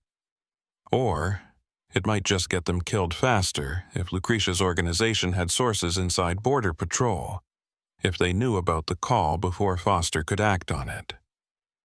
The border was riddled with corruption, money buying loyalty at every level. Trusting that one agent could protect him seemed naive at best, suicidal at worst. He started the engine and drove, not toward home but out of the city, heading north on I-35 without any particular destination in mind. He just needed to move, needed to feel like he had some control even if it was just control over which direction he pointed his truck. The highway opened up, traffic thinning as he left Laredo behind, and for a few miles he could almost pretend everything was normal. Just another drive, just another empty road stretching toward the horizon. His phone rang, snapping him out of the temporary escape. Unknown number, different from Lucretia's. He almost didn't answer, then realized that avoiding contact was pointless now. He accepted the call. Boaz Kincannon? Male voice, professional, unfamiliar. Who's asking? My name's irrelevant. What's relevant is that I represent interests aligned with Miss Vane's organization. She asked me to follow up on this morning's conversation, make sure you understood the full scope of your options. I understood just fine, Boaz said, anger creeping into his voice. You people made your point very clear. I'm not calling to threaten you, the voice continued calmly. I'm calling to offer perspective. You're thinking about this situation as a trap, something you need to escape from. That's understandable but incorrect. What you're actually looking at is an opportunity that most people would kill for. Literally, in some cases. $600,000 per year for work you're already qualified to do, work that poses minimal risk if you follow instructions. Do you understand how rare that is? Do you understand that I don't know what I'm actually hauling? That I could be transporting anything from drugs to weapons to human beings? You're transporting produce, the voice said firmly. That's what the manifests state. That's what inspections have confirmed. That's what reality is. Everything else is speculation and paranoia. The only question is whether you can accept that reality and move forward, or whether you're going to let fear destroy a lucrative opportunity. Boaz laughed bitterly. You sound like a recruiter trying to fill a quota. I'm someone who's seen what happens when drivers make poor decisions. Some of them end up in federal custody, testifying against organizations that have very long memories and even longer reach. Some of them end up in accidents, tragic but explicable vehicle malfunctions on remote stretches of highway. And some of them simply disappear, leaving families to wonder and mourn. I'm trying to help you avoid all of those outcomes by making the smart choice. The smart choice being to shut up and drive. Exactly. You're a natural at this. The voice paused. Look, I know you're scared. That's appropriate. You should be scared because this is serious business with serious consequences. But fear should lead to caution, not paralysis. Be cautious. Follow protocols. Maintain discretion, and you'll be fine. Start making noise or trying to play hero and you won't be. It's that simple. What if I just quit? Take my money and leave town, start over somewhere else. Then you'd be leaving your sister and her children without your financial support, which would be unfortunate given their circumstances. You'd also be leaving with the knowledge that organizations like ours have connections everywhere, that geography doesn't provide safety when we decide someone needs to be found. The smart move is to stay, work, prosper. The dangerous move is to run. The line went dead before Boaz could respond. He threw the phone onto the passenger seat and pressed harder on the accelerator, pushing the truck up to 80 as the highway blurred past. Empty ranch land stretched on both sides, mesquite and cactus, and red dirt baking under the merciless Texas sun. He could keep driving north, toward San Antonio, toward Austin, toward anywhere that wasn't Laredo. But what would that accomplish? Lucretia's people knew where Teresa lived, knew where her kids went to school. Running would just confirm he was a threat that needed to be dealt with. He drove for another hour before turning around, heading back south toward Laredo with a heavy sense of inevitability settling over him. The choice had already been made, really, the moment he'd taken that first envelope of cash. Everything since then had just been pretending he still had options, that he could somehow navigate through this without becoming what they wanted him to become. By the time he reached his apartment, it was early afternoon. The heat had become oppressive, the kind of thick humidity that made breathing feel like work. Boaz climbed the stairs to his second-floor unit, unlocked the door, and stepped into air that was even hotter inside. He turned on the window AC unit, which groaned to life reluctantly, and collapsed onto his couch. Sleep came despite his anxiety, exhaustion finally overwhelming fear. He dreamed of driving endless highways while his trailer leaked black fluid that stained the asphalt behind him, leaving a trail that helicopters followed from above. He dreamed of Teresa's house burning while he was trapped in his truck, unable to open the door or break the windows. He dreamed of Foster Llewellyn standing at a checkpoint with his hand on his weapon, face expressionless, as Boaz drove past hauling cargo that screamed from inside the sealed trailer. He woke gasping, drenched in sweat that had nothing to do with the temperature. The AC had managed to cool the apartment to barely tolerable levels, and dim evening light filtered through the curtains. He'd slept for nearly 5 hours, his body claiming the rest it desperately needed even while his mind churned through nightmares. His phone showed 3 missed calls, all from the depot. Marcus probably trying to confirm he was still on the schedule, that Lucretia's recruitment had been successful. Boaz ignored them and walked to the kitchen, downing 2 glasses of water in quick succession. His reflection in the window above the sink looked haggard, eyes shadowed and face drawn. He barely recognized himself, though whether that was from physical exhaustion or moral erosion, he couldn't say. His laptop sat on the small dining table where he'd left it days ago, screen dark. He opened it and navigated to a news site, searching for any recent stories about Border Patrol busts or federal investigations in the Laredo sector. Nothing stood out, just the usual flow of drug seizures and immigration arrests. He tried searching for Valle Verde agricultural distributors again, digging deeper into business records and trade licenses. The company existed on paper, filed appropriate tax documents, maintained what looked like legitimate operations, but the ownership structure was buried under layers of corporate entities and international partnerships that would take a forensic accountant weeks to unravel. He was about to close the laptop when an email notification popped up. Message from an address he didn't recognize, subject line blank. His gut told him to delete it immediately, that nothing good could come from opening mysterious emails at this point.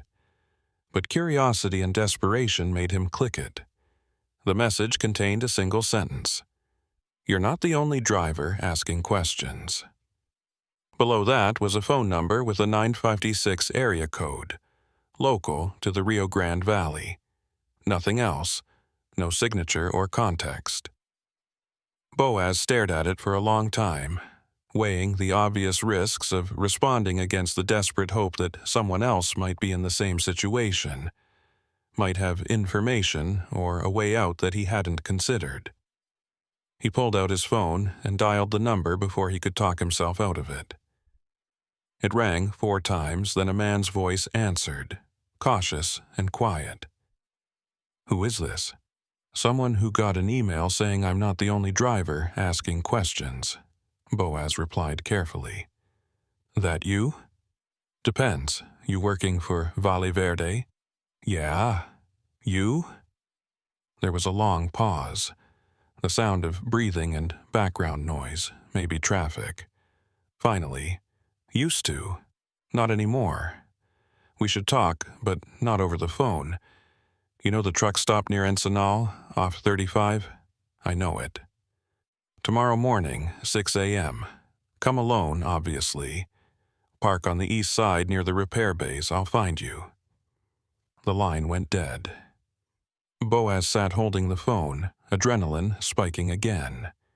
This could be a setup. Lucretia's people testing his loyalty by seeing if he'd reach out to other drivers. Or it could be legitimate. Another person caught in the same trap looking for allies or information. Either way, going to the meeting was dangerous. But so was doing nothing, staying paralyzed while the walls closed in around him. He spent the evening pacing his apartment, playing out scenarios in his mind. If it was a setup and he didn't go, that might actually make him look more suspicious, like he was afraid to even talk to other drivers. If he went, and it was legitimate, he might learn something useful about the operation, or find someone else willing to cooperate with authorities. If he went, and it was a trap, he'd be confirming that he was exactly the liability Lucretia suspected. By midnight, he'd made a decision. He would go, but he would take precautions. He pulled out his phone and composed a text to Foster Llewellyn, drafting it carefully before sending, "Need to meet. Have information about Valle Verde operation. Can you be near Ensenal tomorrow morning at 6 a.m.? Don't approach unless I signal. Just be close in case things go wrong." He stared at the message for 10 minutes before finally sending it. The reply came within seconds. "I'll be there. What's the signal?" Boaz thought for a moment, then typed, "If I flash my headlights 3 times, move in fast. If I drive away normally, stay back and I'll contact you later." Understood. Be careful. Boaz set an alarm for 4:30 a.m. and tried to sleep, though his mind wouldn't stop churning. He dozed fitfully, jerking awake repeatedly with his heart pounding, certain he'd heard someone trying his door or footsteps in the hallway outside. Each time, there was nothing, just his own paranoia manifesting as phantom threats. But the paranoia felt justified, earned through contact with people who'd proven they were capable of surveillance and violence. The alarm pulled him from uneasy sleep at 4:30. He showered quickly, dressed in his usual work clothes, and grabbed the Glock from beneath his mattress, checking that it was loaded before tucking it into the back of his waistband. He'd never carried concealed before, had always kept the weapon secured in his truck for emergencies. But this qualified as an emergency, and being armed seemed like the bare minimum of caution given the circumstances. He made coffee in his truck's thermos and headed out into pre-dawn darkness, driving north toward Encino with his mirrors constantly monitored. No headlights followed that he could identify. No vehicles maintained suspicious distances. The highway was nearly empty at this hour, just a few early commuters and long-haul trucks heading toward San Antonio. Normal traffic, normal morning, except for the weight of the weapon against his spine and the fear coiled in his gut. The truck stop at Ensenal appeared just before 6, a sprawling facility with fuel pumps, a restaurant, and a repair facility that serviced commercial vehicles. Boaz pulled in and drove past the main building toward the east side where several semi-trucks sat in various states of repair, some with hoods open and mechanics already working despite the early hour. He parked near the back of the lot where he had a clear view of approaching vehicles, but was partially concealed behind a larger rig. 5 minutes passed, then 10. Boaz scanned the lot continuously, watching for anyone approaching on foot or any vehicles pulling in that might be connected to Valle Verde. His hand drifted to the Glock periodically, reassuring himself it was there, ready if needed. At 6:15, A dusty Ford pickup pulled into the lot and parked 3 spaces away. A man climbed out, late 40s or early 50s, wearing jeans and a faded work shirt. He was Hispanic, weathered face and calloused hands, the look of someone who'd spent decades doing physical labor. He walked toward Boaz's truck slowly, hands visible and empty, stopping a few feet away from the driver's door. Boaz rolled down the window halfway, keeping his right hand near the weapon. "You the one who sent the email?" The man nodded. "Name's irrelevant, but you can call me anything you want. I drove for Valle Verde for 8 months before I figured out what was really going on. And what's really going on. You first. What made you start asking questions?" Boaz hesitated, weighing how much to reveal. "Found stains in my trailer after deliveries. Smell was wrong, not produced spoilage. Got suspicious." The man's expression darkened. "Yeah, the stains. That's what tipped me off, too.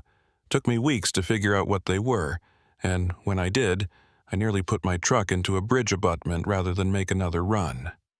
"What are they?" The man glanced around the lot, checking that no one was close enough to overhear, then stepped closer to Boaz's window. "Bodies, or parts of them. Valle Verde's produce shipments are real, but they're packaged with human remains mixed in.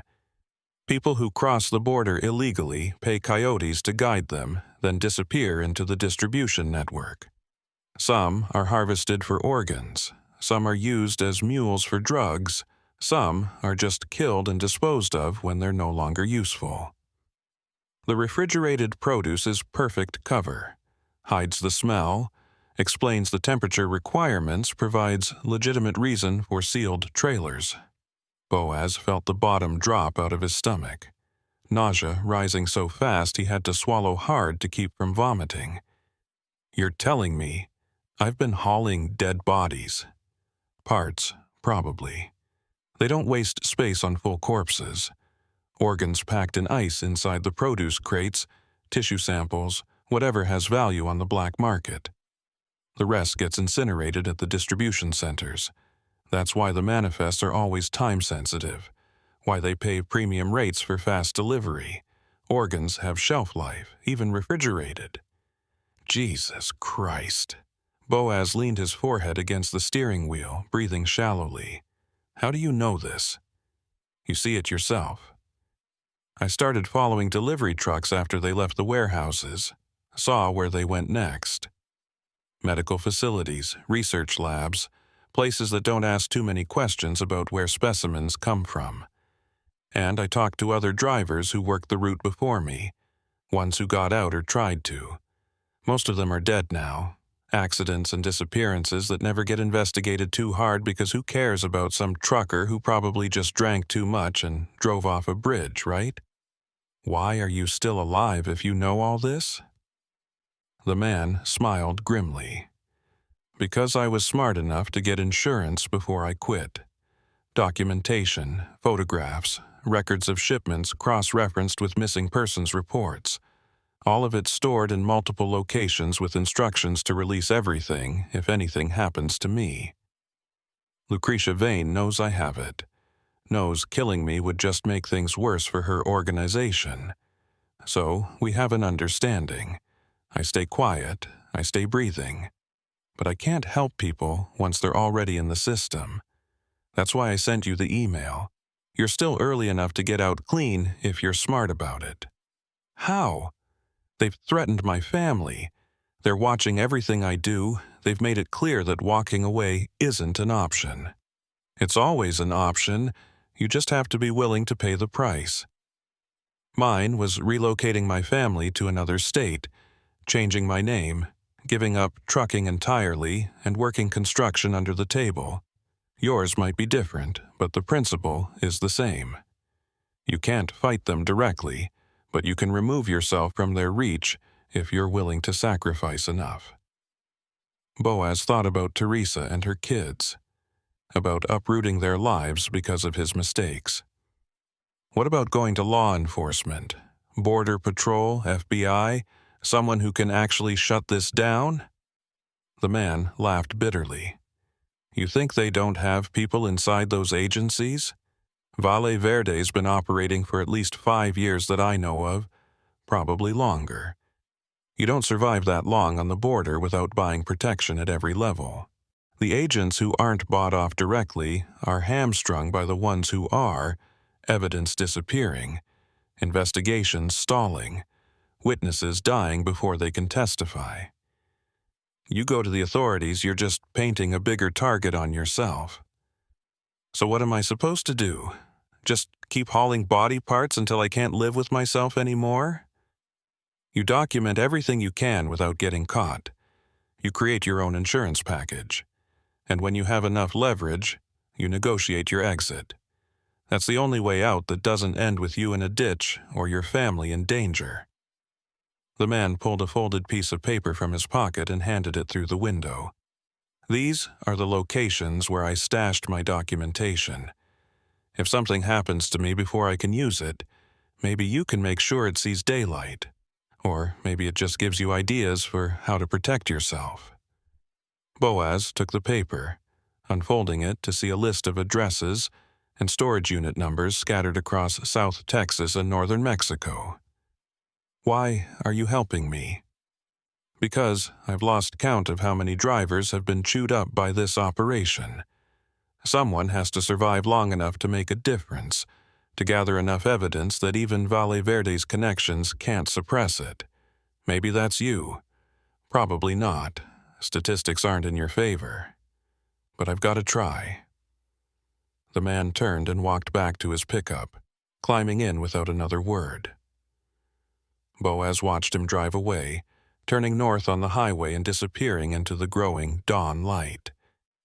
He sat alone in his truck, staring at the list of addresses, trying to process everything he'd just learned.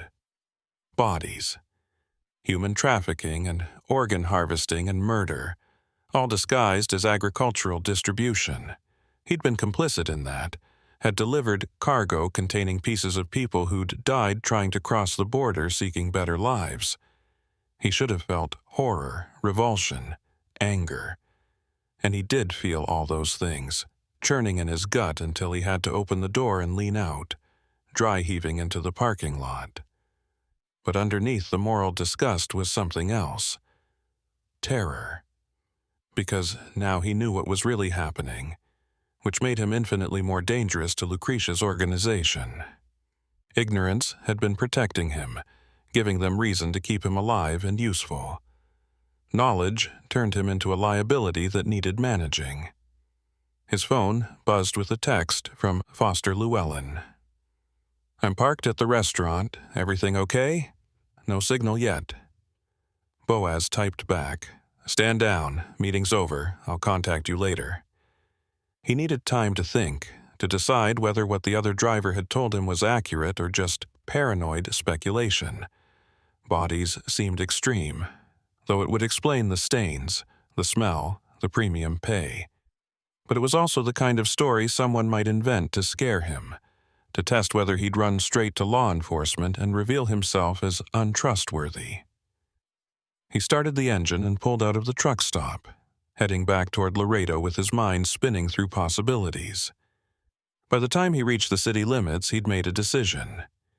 He would make Monday's run as scheduled, but he would be looking for evidence documenting everything he could safely observe. If what the driver said was true, Boaz needed proof before he could make any moves. If it was false, he needed to know that too before he destroyed his life based on bad information. The weekend passed in a fog of anxiety and preparation. Boaz acquired a small HD camera and mounted it inside his cab, positioned to record the loading process and anything visible through his mirrors. He bought a notebook and started logging every detail he could remember about the previous runs: times, locations, vehicle descriptions, names. He avoided all contact with Marcus and ignored 2 calls from Lucretia's number. Sunday night, he barely slept. Monday morning arrived like a verdict being read, final and irreversible. He showered, dressed, loaded his Glock, and drove to the depot with the camera running. Whatever he was about to discover, at least he'd have a record of it. That small act of defiance was all the control he had left. Monday night arrived with the kind of oppressive humidity that made the South Texas air feel like a living thing pressing down on everything it touched. Boaz Kincannon sat in his Peterbilt outside the Laredo depot at 9:45, watching mechanics move through their evening routines under the harsh glare of sodium vapor lights that turned everything beneath them a sickly orange. His hands rested on the steering wheel, not gripping it yet, just touching the worn leather that had molded itself to his palms over 15 years of long hauls. The hidden camera mounted behind his sun visor recorded everything, its tiny lens capturing the loading dock, the workers moving between trailers, the dark sedan already positioned near the depot entrance like a predator waiting for prey to emerge. The weight of the Glock pressed against the small of his back, tucked into his waistband beneath his work shirt. He'd carried it concealed for the first time this morning, breaking every habit he'd developed about weapon safety and legal carry. But legal consideration seemed almost quaint now, given what he was involved in. The gun was a small comfort, probably useless if things went truly wrong, but having it there made him feel slightly less helpless. Slightly. His phone buzzed with a text from Marcus. Bay 7, manifest waiting in office. Ms. Vane says everything's confirmed for tonight. Boaz read the message twice, looking for subtext or hidden meaning in the dispatcher's words. Finding none, he climbed out of the cab and walked across the lot toward the dispatch office, every step feeling heavy with significance. The camera in his truck continued recording, preserving the empty cab, the steering wheel, the dashboard lights glowing softly in the darkness. Evidence being accumulated frame by frame, second by second, building a documentary record of whatever came next. The depot felt different tonight. Maybe it had always been this way and he'd just never noticed. Or maybe knowing what he knew now changed how he perceived everything. The shadows between the trailers seemed darker, more concealing. The workers moved with what looked like deliberate avoidance, not making eye contact, staying focused on their tasks with an intensity that suggested they knew better than to be curious. The security cameras mounted on light poles tracked his movement across the lot, lenses following him like mechanical eyes reporting back to someone, somewhere, who was watching and evaluating. Marcus was alone in the dispatch office when Boaz entered, sitting behind his desk with the exhausted expression of a man who'd given up fighting against the current years ago and now just let it carry him wherever it wanted. He pushed a manila folder across the desk without looking up from his computer screen, where a spreadsheet glowed with columns of numbers that probably represented loads and routes and drivers, all the moving pieces of a freight operation that was both exactly what it appeared to be and something much darker underneath. "Same route as before," Marcus said quietly. "Same timing, same procedures. Loads already staged at Bay 7, seals are attached, refrigeration unit is running. You know the drill by now." Boaz took the folder and opened it, scanning the manifest. Valle Verde Agricultural Distributors, Mixed Produce. Destination, McAllen Distribution Center. Bill of lading, customs documentation, temperature logs, everything in perfect order. Paper trail designed to withstand any casual inspection, maybe even survive serious scrutiny if the inspectors weren't looking for the right things or asking the right questions.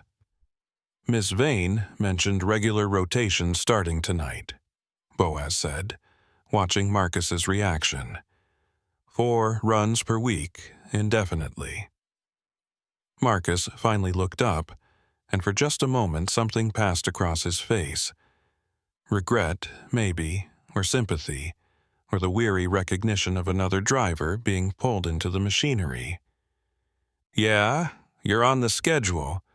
Wednesday, Friday, Sunday, plus tonight. Good steady work, good steady pay. Most drivers would kill for that kind of regular rotation."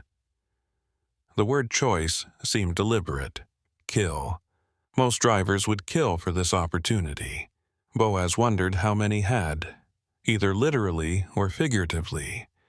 How many had compromised themselves step by step until they were in so deep that murder became just another business cost, another line item in the moral bankruptcy they'd accumulated. "Any special instructions for tonight?" Boaz asked. "Just the usual. Maintain schedule. Follow the route exactly. No unauthorized stops. Escort vehicles will be with you like before." Marcus hesitated, then added in a lower voice, "Look, Kincannon, I don't know what you think is happening here, and I don't want to know. My advice? Do the work, take the money, don't ask questions that don't have good answers. That's how you survive in this business." "What if I can't do that?" Marcus looked at him for a long moment, something sad and knowing in his eyes. "Then you already know what happens. You've been around long enough to understand how this works. Some doors, once you walk through them, they lock behind you. Only way forward is to keep walking." Boaz wanted to ask how Marcus had ended up here, what compromises had led him to this desk and this job and this quiet acceptance of what Valle Verde was doing. But the question seemed cruel, like asking a man in quicksand to explain how he'd gotten stuck. The answer didn't matter. Only the fact of being stuck mattered, and they were both in it now, sinking at different rates towards the same bottom. He left the office without another word, walking back across the lot to Bay 7 where his trailer waited. The refrigeration unit hummed with its steady mechanical rhythm, the sound that had been the soundtrack to his career for so many years. Normally, it was comforting, that steady purr of machinery doing its job, keeping cargo cold, preserving perishables during the long miles between pickup and delivery. Tonight it sounded ominous, like something alive and malevolent breathing in the darkness. 2 workers in reflective vests were finishing the seal attachment when Boaz approached, checking the numbers against a clipboard and confirming everything matched. Standard procedure, done thousands of times across thousands of loading docks. A ritual of verification that was supposed to ensure cargo integrity and chain of custody. But seals could be replaced, numbers could be falsified, and the whole system could be corrupted if enough people were willing to look the other way or actively participate in the deception. "All set," one of the workers said in Spanish, not meeting Boaz's eyes. "Seals match the manifest, temperature is stable at 38 degrees, unit is running clean, you're good to roll." Boaz thanked him and walked around the trailer, examining it with the kind of attention he'd normally reserve for a pre-trip safety inspection. The aluminum walls showed no obvious damage, no dents or scratches that might indicate tampering.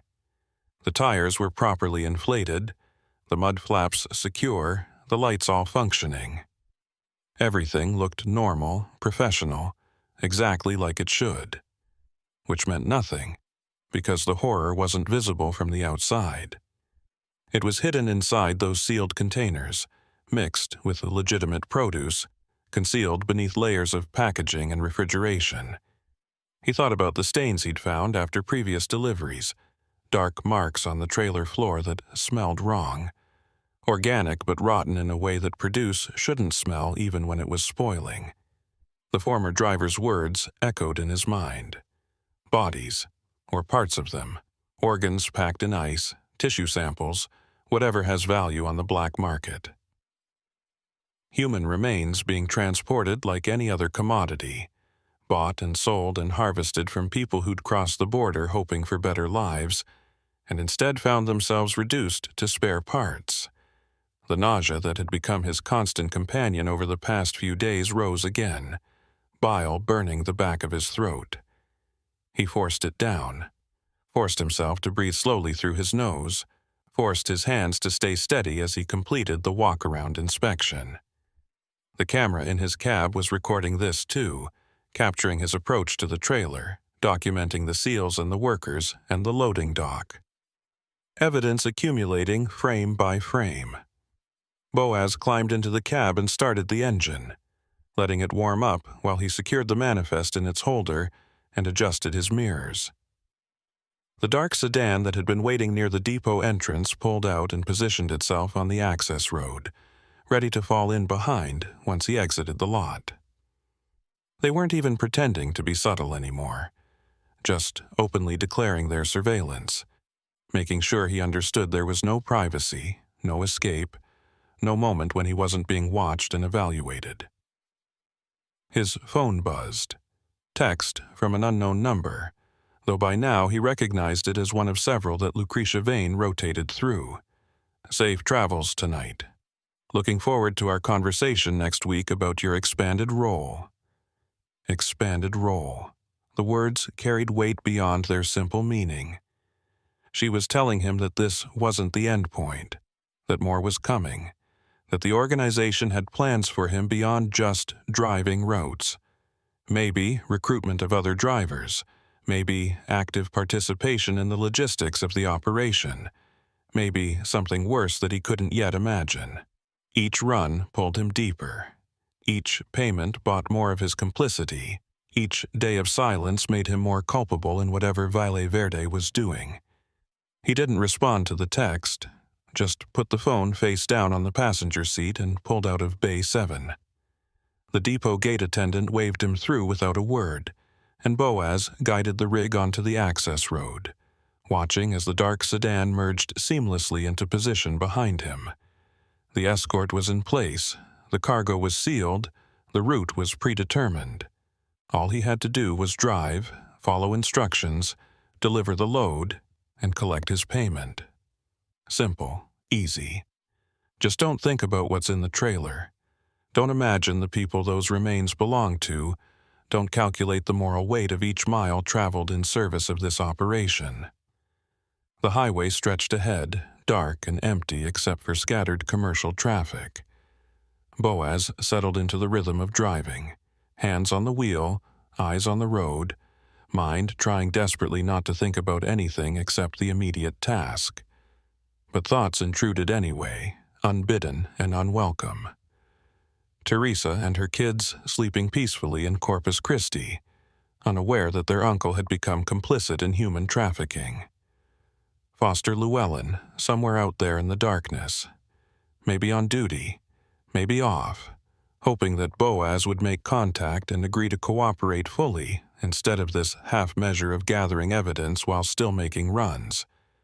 The former driver who'd warned him, who'd created his insurance package and escaped, now probably looking over his shoulder every day, wondering if Valle Verde would decide his continued existence was too much of a risk.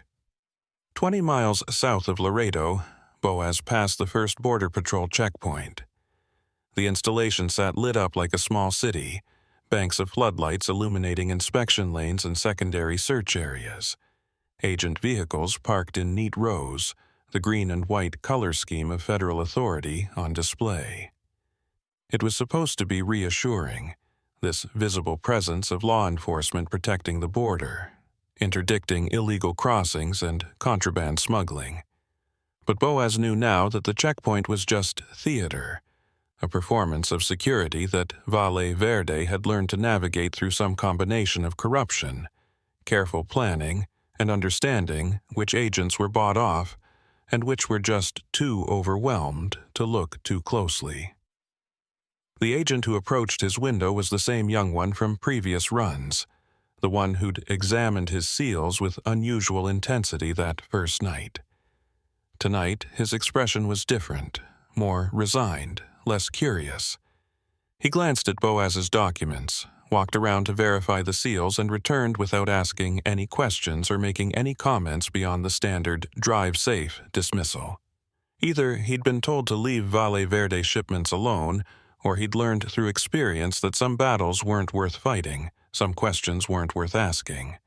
Boaz rolled forward, watching the checkpoint recede in his mirrors. The dark sedan followed through without being stopped, confirming what he'd already suspected. Valle Verde's escorts had some kind of arrangement, some understanding that allowed them to pass freely. Maybe badges under false names, Maybe radio frequencies that signaled friendly passage. Maybe just the institutional knowledge that these particular vehicles belonged to an organization that had powerful protections. His phone rang, startling him badly enough that he jerked the wheel slightly before correcting. Unknown number, different from Lucretia's texts. He considered not answering, then realized that avoiding contact was pointless. They knew where he was, what he was doing, every move he made. Pretending otherwise was just denial. "This is Boaz. Mr. Kincannon." Male voice, professional and measured, with the kind of calm that suggested either extensive training or natural sociopathy. "My name is irrelevant to this conversation. What's relevant is that I represent certain interests aligned with Ms. Vane's organization, and I wanted to ensure we had clarity about expectations going forward. I already talked to Lucretia about expectations. I'm making the runs, following procedures, keeping my mouth shut. What more do you want?" Continued cooperation, obviously, but also awareness. "You've been asking questions, Mr. Kincannon, talking to people, making inquiries, demonstrating curiosity about matters that don't concern you. That creates complications." Boaz's blood ran cold. They knew about Ensenal, knew about his meeting with the former driver. Possibly they knew about Foster, too, knew about every contact he'd made and every conversation he'd had. The surveillance wasn't just following him during runs, it was comprehensive, covering every aspect of his life, tracking every move he made. "I haven't talked to anyone," he said, trying to keep his voice steady. "We both know that's untrue. But I'm not calling to debate facts. I'm calling to clarify consequences. Your family in Corpus Christi, they're very important to you.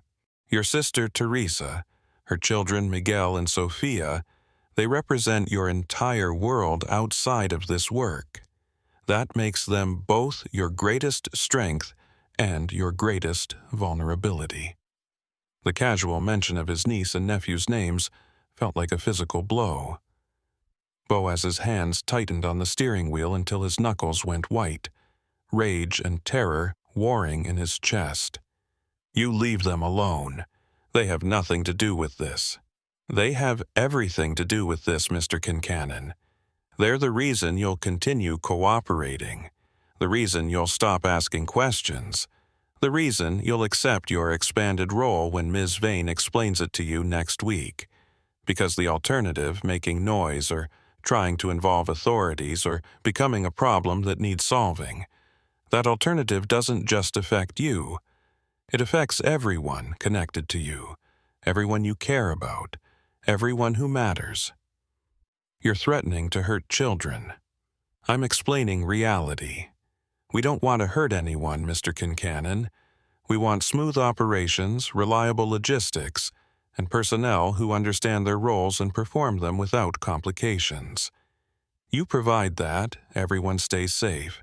You deviate, people get hurt. Simple cause and effect, nothing personal, just business. The line went dead before Boaz could respond. He drove in silence for several miles, hands shaking, breath coming in shallow gasps that he had to consciously slow down before he hyperventilated. The camera was recording this too, capturing his reaction, the trembling hands, the fear written across his face. Evidence that Valle Verde was using threats against his family to ensure compliance. But evidence only mattered if someone was watching who could act on it, and right now Boaz had no confidence that such people existed. He thought about calling Foster immediately, reporting the threat, asking for federal protection for Teresa and the kids. But that would confirm to Valle Verde that he was cooperating with law enforcement, would probably accelerate whatever violence they were planning rather than preventing it. The smart move was to stay quiet, act compliant, continue gathering evidence while hoping Foster's team could move fast enough to disrupt the operation before the threats became actions. South of Zapata, a second vehicle joined the dark sedan behind him.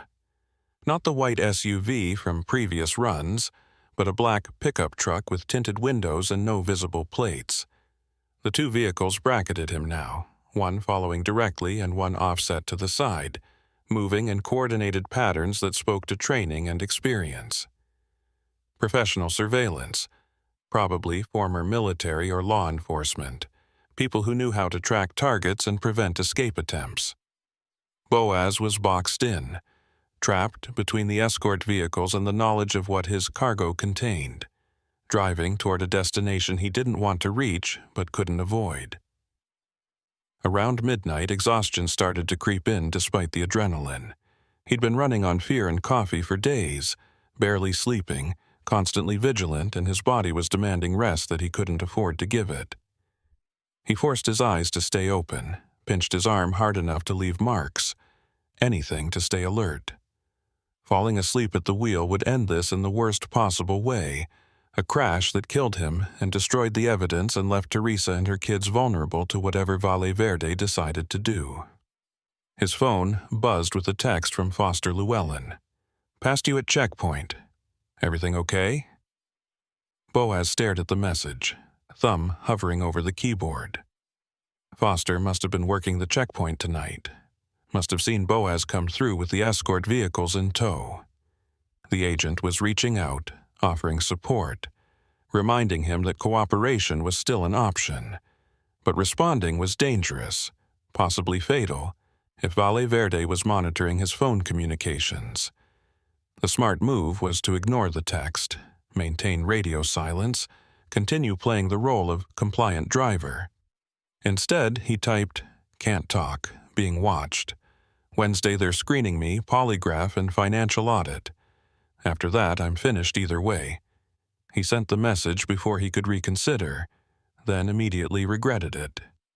If Valle Verde saw that communication, if they were intercepting his texts or had access to his phone records, he'd just confirmed their worst suspicions. But maybe that didn't matter anymore. Maybe he was already marked for elimination, and this just moved up the timeline.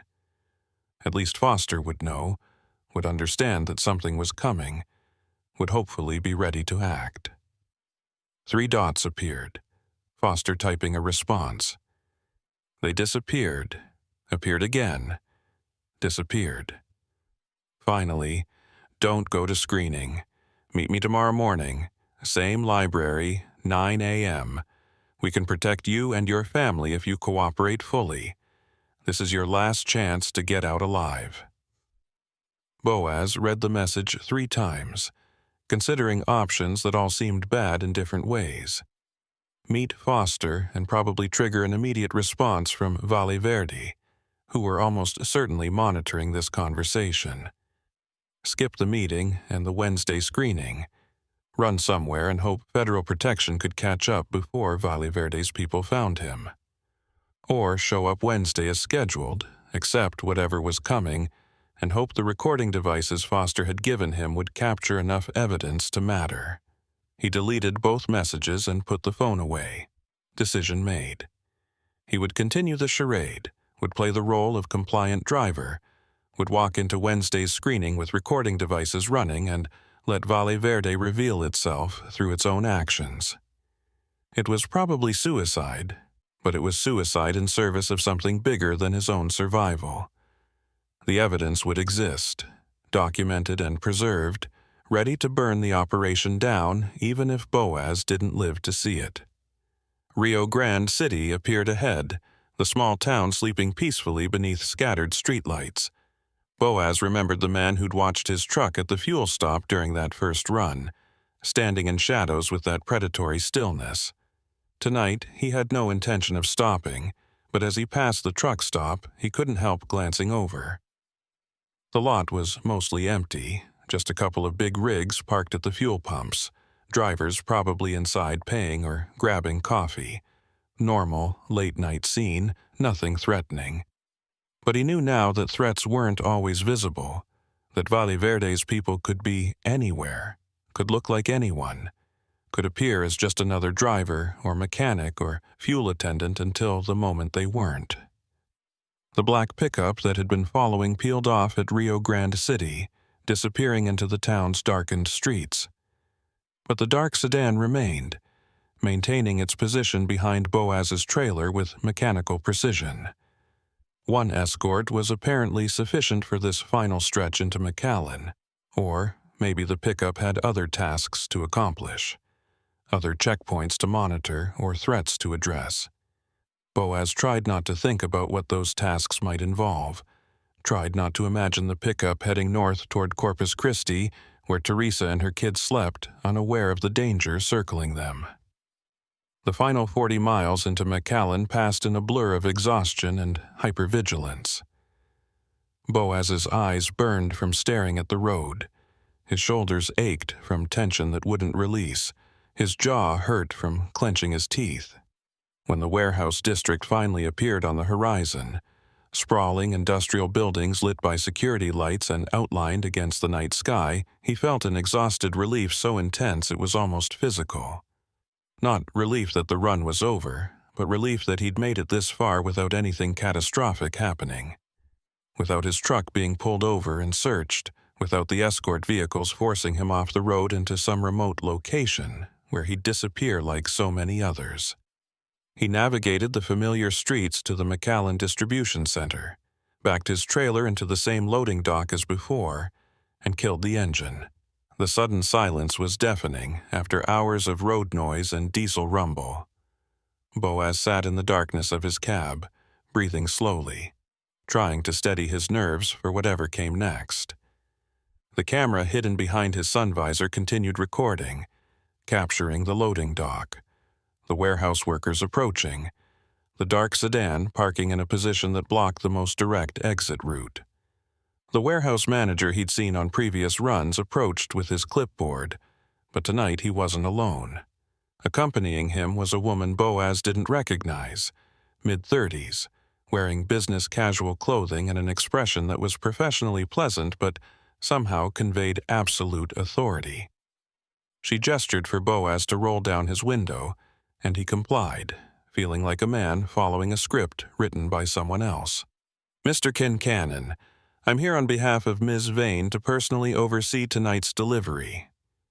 Her voice matched her appearance, professional and controlled, with just a hint of something sharp underneath. She wanted to ensure everything proceeds smoothly, and that you're settling into your new schedule comfortably. "Everything's fine," Boaz said, keeping his tone neutral. "Just here to make the delivery." "Of course. The unloading will begin shortly. Ms. Vane has requested that drivers remain in their cabs during cargo handling procedures. It helps maintain chain of custody documentation and prevents any confusion about responsibility if issues arise." She smiled, but it didn't reach her eyes. "I'm sure you understand." What Boaz understood was that he was being explicitly prevented from observing the unloading, kept isolated and blind to what was actually happening to the cargo once it left his trailer. On previous runs, he'd been free to use the warehouse facilities, watch the unloading if he wanted, even help if they were short-handed. Now that freedom was gone, replaced by polite but firm instructions to stay put and stay ignorant. "Understood," he said, rolling the window back up. The woman stepped back and spoke quietly into a radio, and within moments workers appeared to begin the unloading process. Forklifts moved into position, the trailer doors were unsealed and opened, and pallets started moving from Boaz's trailer into the warehouse with efficient speed. He watched in his mirrors, camera recording everything, trying to see details that might reveal what was really being transported. The workers handled the pallets with standard care. Nothing unusual about their movements or procedures. The cargo looked exactly like what the manifest claimed. Produce, wrapped in plastic, stacked neatly on wooden pallets. But Boaz knew now that appearances meant nothing, that horror could be concealed beneath layers of legitimate business, that the true cargo was hidden inside or beneath the visible shipment. 15 minutes into the unloading, something happened that made every nerve in Boaz's body fire at once. One of the forklift operators misjudged a turn, and the pallet he was carrying struck the edge of the trailer door frame. The impact wasn't severe, just a glancing blow, but it was enough to destabilize the load. The pallet tilted, boxes shifted, and several containers tumbled off the forks and hit the concrete warehouse floor. The response was immediate and telling. Workers converged on the spill from every direction, moving with urgent coordination. The woman who'd spoken to Boaz was on her radio instantly, speaking rapid Spanish that he couldn't fully follow from this distance. More personnel appeared, carrying large plastic bins and industrial cleaning supplies. They formed a perimeter around the spill, blocking it from Boaz's view with their bodies while other workers scrambled to recover whatever had fallen. Through gaps in the human wall, Boaz caught glimpses of the cleanup. Produce was scattered across the floor, tomatoes and peppers rolling in different directions. But the workers weren't just gathering vegetables. They were collecting other items too, smaller packages that had apparently been concealed within the produce shipments, containers that had split open on impact and spilled their contents. The camera in Boaz's cab couldn't capture clear details from this angle and distance, but it recorded the frantic response, the obvious urgency, the way supervisors directed workers with terse commands and angry gestures. The cleanup took 20 minutes, far longer than a simple produce spill should have required. Workers scrubbed the floor with chemical cleaners, the sharp smell reaching Boaz even inside his locked cab. Whatever had spilled wasn't just vegetables, wasn't just agricultural products that could be swept up and disposed of normally. It was something that required decontamination, something that left residue that needed to be chemically neutralized. When the woman finally approached Boaz's window again, her professional composure had cracked slightly. Stress lines were visible around her eyes, and her voice carried an edge it hadn't before. A small accident, nothing serious. The unloading will continue shortly. She paused, studying his face intently. I trust you understand that accidents happen in freight operations, that they're routine and not worth discussing or documenting beyond standard incident reports. I didn't see anything worth documenting, Boaz said carefully. Just a dropped pallet and some produce spilling. Happens all the time. The woman's expression relaxed fractionally. Exactly. Ms. Vane appreciates your professionalism and discretion.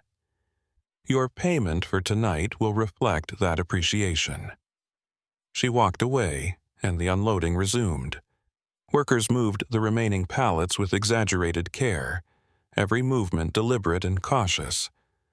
Whatever had nearly been exposed by the dropped pallet, they were determined not to risk a repeat incident. Boaz watched it all, camera recording, mind cataloging details and trying to piece together what had actually spilled. The former driver's words echoed again. Organs packed in ice, tissue samples, whatever has value on the black market. Human remains concealed within legitimate shipments, transported in refrigerated containers that masked the smell and provided cover for the real cargo. The unloading finished without further incidents. The warehouse manager brought Boaz the delivery confirmation to sign, and he scrawled his signature mechanically, accepting his complicity in whatever had just been transferred from his trailer into Valle Verde's distribution network. The woman supervised as he secured the trailer doors, watching to ensure he didn't examine the interior too closely, didn't notice details that might raise questions or prompt unwanted curiosity. As Boaz prepared to pull out, she approached his window one final time. Ms. Vane asked me to remind you about your schedule. Wednesday, Friday, and Sunday runs this week, all following the same procedures. And don't forget your meeting with her on Wednesday morning before your scheduled departure. She's looking forward to discussing your future with the organization. Boaz nodded without speaking, not trusting his voice. He started the engine and pulled away from the loading dock, watching the warehouse recede in his mirrors. The dark sedan fell in behind him immediately, resuming its escort position for the return trip to Laredo. Nothing had changed. The surveillance continued, the operation proceeded, and he was still trapped in the middle of it. The drive back passed in exhausted silence. Dawn was breaking as Boaz crossed into Laredo, painting the eastern sky in shades of orange and red that looked like warnings or omens. He pulled into the depot as the day shift was arriving, mechanics and drivers beginning their routines, everything appearing normal and professional, and completely disconnected from the horror that Boaz had just participated in. Marcus was waiting in the dispatch office with the payment envelope, but he wasn't alone. Two men Boaz had never seen before stood flanking the desk, silent and watchful, wearing dark suits that were too formal for a freight depot. Security, probably, or enforcers or whatever Valle Verde called the people who handled problems that required physical solutions. Their presence transformed the familiar office into something menacing, a space where business could be conducted, but violence was always just beneath the surface. Marcus slid the envelope across the desk without meeting Boaz's eyes. "Good run. No issues reported. Ms. Vane wanted me to confirm your Wednesday morning appointment, 9 a.m., here at the depot. She'll have some personnel matters to discuss with you before your next departure." "I'll be here," Boaz said, taking the envelope. The weight felt heavier than previous payments, possibly because there was more cash inside, possibly because the moral weight of what he was being paid for had become too heavy to ignore. She also wanted me to pass along a reminder. Marcus finally looked up, and something in his expression might have been sympathy or warning or just resignation. We're all part of a team here. Team members trust each other, support each other, don't create complications that affect everyone else's livelihood. You've been a good team member so far, Boaz. Ms. Vane hopes that continues. The two silent men flanking the desk shifted slightly, a subtle repositioning that drew Boaz's attention to them and their obvious purpose. The message was clear. Compliance was expected, deviation would be addressed, and the address would be physical and final. "No complications from me," Boaz said quietly. "I know my role." He left the office and walked across the lot to his truck, feeling the two men's eyes tracking his movement until he climbed into the cab and closed the door. The envelope went into his glove compartment next to Foster Llewellyn's business card, payment and potential salvation sitting side by side. The camera went into the lockbox in his apartment, added to the growing collection of evidence that might matter or might just be documentation of his own descent into complicity. Boaz drove home through morning traffic, surrounded by normal people heading to normal jobs, living normal lives that didn't include knowledge of human trafficking or organ harvesting or the casual evil that flourished along the border. He envied them their ignorance, their ability to move through the world without carrying the weight of what he knew. But that envy was pointless, because he couldn't unknow what he'd learned, couldn't unsee what he'd witnessed, couldn't erase his own participation in Valle Verde's operations. At his apartment, he tried to sleep but couldn't. His mind churned through scenarios, playing out Wednesday's screening in different variations that all ended badly. If Valle Verde's polygraph was competent, they'd detect his deception, discover his contact with Foster, realize he was gathering evidence.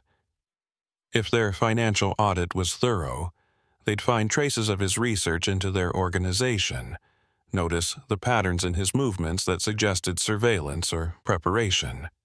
Either way, Wednesday would expose him, and then the only questions were how quickly they'd act and whether Foster could intervene before Valle Verde's people made him disappear. He spent Tuesday in a fog of anxiety and preparation, organizing what few affairs he had to organize. He withdrew cash from his legitimate accounts, leaving just enough to avoid triggering bank alerts. He wrote a letter to Teresa explaining everything, sealed it in an envelope with instructions to be opened if anything happened to him, and left it with a neighbor he trusted. He cleaned his apartment methodically, throwing away anything that might implicate other people if Valverde searched the place after he was gone. By evening, his life had been reduced to essentials: clothes, documents, the Glock, and the lockbox containing evidence that might survive him. Tuesday night he barely slept, dozing fitfully between nightmares where he opened his trailer to find it full of bodies, faces he recognized from missing person reports, hands reaching out toward him in silent accusation. He woke repeatedly, heart pounding, checking the time and calculating how many hours remained until Wednesday morning's appointment. Each time, the hours had barely moved, time crawling toward something inevitable and probably fatal. Wednesday morning arrived gray and humid, clouds hanging low and heavy like they were pressed down by the same oppressive weight Boaz felt in his chest. He showered and dressed in clean clothes, trying to appear normal and professional and not at all like a man walking to his own execution. The recording devices Foster had given him were already in place, hidden beneath his clothing. Tiny microphones and transmitters that would capture audio and GPS coordinates throughout whatever happened today. If nothing else, there would be a record, evidence that would survive even if he didn't. He arrived at the depot at 8:45. Early, but not suspiciously so. Marcus was already in the dispatch office, looking even more tired and defeated than usual. He gestured toward the back hallway without speaking, apparently unable or unwilling to pretend that this was just another routine meeting. Boaz followed the gesture, walking down a corridor he'd never accessed before, past storage rooms and break areas that were empty at this hour, until he reached a door marked "Conference Room" in faded letters. Inside, Lucretia Vane was waiting. She sat at the head of a long table, perfectly composed in an expensive business suit, hair pulled back in a severe bun that emphasized the sharp angles of her face. The two men who'd been in the dispatch office Monday morning flanked her, standing against the wall like sentries. On the table in front of Lucretia sat a tablet, several folders, and what looked like polygraph equipment, the sensors and blood pressure cuff arranged neatly on the polished surface. "Boaz, thank you for being punctual. Please sit." She gestured to the chair directly across from her, positioning him with his back to the door and the two men behind him in his peripheral vision. Power dynamics established through simple geography. Boaz sat, hands in his lap, where the recording devices could capture everything said in the room. His heart rate was elevated but not racing, fear controlled through sheer force of will. If he was going to die today, he'd at least die with dignity, with evidence preserved, with some small contribution to bringing down the operation that had killed so many others. "I appreciate your cooperation with this security review," Lucretia began, her voice professionally pleasant. "As our operations expand, we need to ensure that all personnel meet our elevated standards for discretion and reliability. I'm sure you understand." "Of course." "Excellent. Let's begin with financial verification. Our auditing team reviewed your banking records and noticed several large cash deposits over the past 2 weeks. Deposits that exceed what you should have received from your official employment with the freight company. Can you explain those?" Here it was, the first trap. Admitting the deposits came from Valverde confirmed he'd been paid off the books, which created leverage. Denying the deposits existed would be an obvious lie, easily disproven. The only option was to acknowledge the payments and frame them as legitimate. "Those are payments for the runs I've been making, cash, like your organization specified. I deposited some of it because I had bills to pay. And some of it you sent to your sister in Corpus Christi, correct?" "Yes, she's struggling financially. I help when I can." Lucretia nodded, making a note on her tablet. "Family loyalty is admirable, but it creates patterns, Boaz. Financial trails that could potentially interest law enforcement if they were investigating our operations. We prefer drivers who keep their Valle Verde income completely separate from their legitimate finances, who understand the importance of maintaining clean documentation. I understand. I can adjust how I handle payments going forward. Good. That brings us to the next matter. Our surveillance team noticed some irregularities in your movements over the past week. Specifically, a trip to Ensenal where you met with someone we've been monitoring. Someone who used to work for Valle Verde before he decided our arrangement wasn't to his liking. Want to tell me about that conversation? Boaz felt his stomach drop, but forced his expression to stay neutral.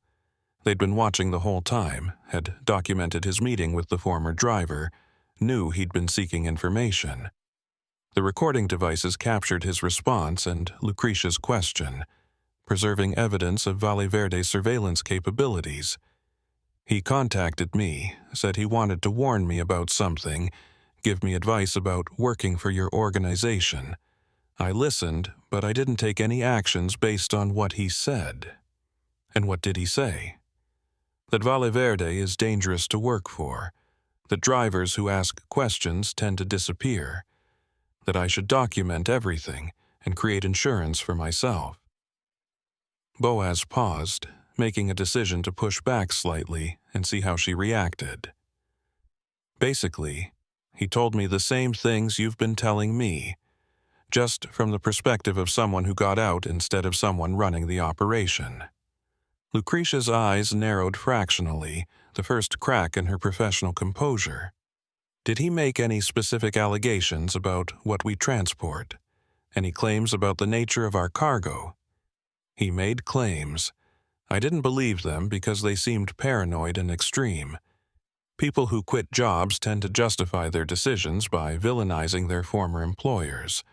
I assumed he was doing that. It was a careful answer, acknowledging the meeting without confirming belief in what the former driver had said. Lucretia studied him for a long moment, apparently trying to determine if he was lying. The recording devices captured her scrutiny, the silence stretching between them, the weight of decisions being made about whether Boaz was salvageable or had become a problem requiring permanent solutions. The polygraph will help clarify your truthfulness, she said finally. But before we begin that process, I want to address one more concern. Our technical team noticed that you've been researching Valle Verde agricultural distributors online, searching for business records, looking into ownership structures, checking for news articles about our operations. That kind of curiosity suggests you're not fully comfortable with your role in our organization. Want to explain what you were looking for? Another trap. Admitting to research confirmed his suspicions and made him a threat.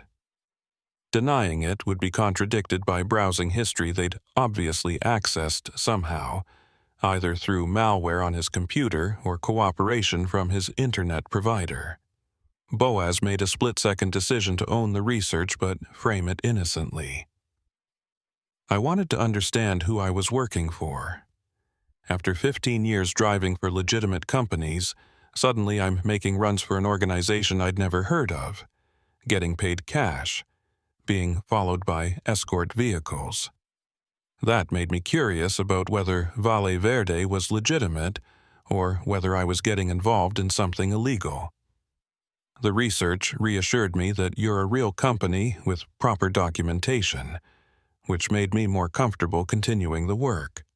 And what would you have done if the research had shown something concerning? Honestly, probably kept driving anyway because I need the money and because walking away seemed more dangerous than staying. But I wanted to know what I was getting into. Lucretia appeared to consider this, weighing his answer against whatever intelligence they'd gathered about his activities. That's fair. Due diligence is understandable, even commendable to a point. The problem is when due diligence crosses into investigation, when drivers start seeing themselves as informants rather than employees. We've had issues with that in the past. Drivers who convinced themselves they were heroes for cooperating with law enforcement. Those situations never end well, Boaz. Not for the drivers, not for anyone connected to them. The threat was clear, barely even veiled. Boaz kept his expression neutral, didn't react, just sat waiting for whatever came next. The recording devices captured Lucretia's words, preserving evidence of the intimidation, even if Valle Verde's lawyers would later claim it was just general discussion of company policy. "Let's proceed with the polygraph," Lucretia said, pulling the equipment closer. "Standard questions. Nothing invasive. Have you ever stolen from the company? Have you discussed Valle Verde's operations with law enforcement? Do you intend to continue working for us reliably? Simple yes or no answers. The machine will indicate if you're being truthful." This was it, the moment where everything would likely come apart. Boaz couldn't pass questions about law enforcement contact because he'd met with Foster, had recording devices on his body right now, was actively gathering evidence. The polygraph would show deception. Lucretia would know he was compromised, and then violence would follow. The two men behind him would move, the conference room door would lock, and Boaz would disappear like so many others. Unless Foster's team was close enough to intervene. Unless they were monitoring his GPS coordinates and had positioned arrest teams nearby. Unless the federal law enforcement apparatus could move fast enough to save him before Valle Verde's enforcers finished what they'd started. Boaz extended his arm for the blood pressure cuff, accepting the inevitable. "Let's get started." Lucretia attached the sensors with practiced efficiency, her fingers cold against his skin. The equipment powered on, baseline measurements establishing his normal heart rate and breathing patterns. The machine hummed softly, recording physiological responses that would betray any attempt at deception. "First question," Lucretia said, watching both Boaz and the machine's readouts. "Have you ever discussed Valle Verde's operations with anyone outside the organization?" Yes.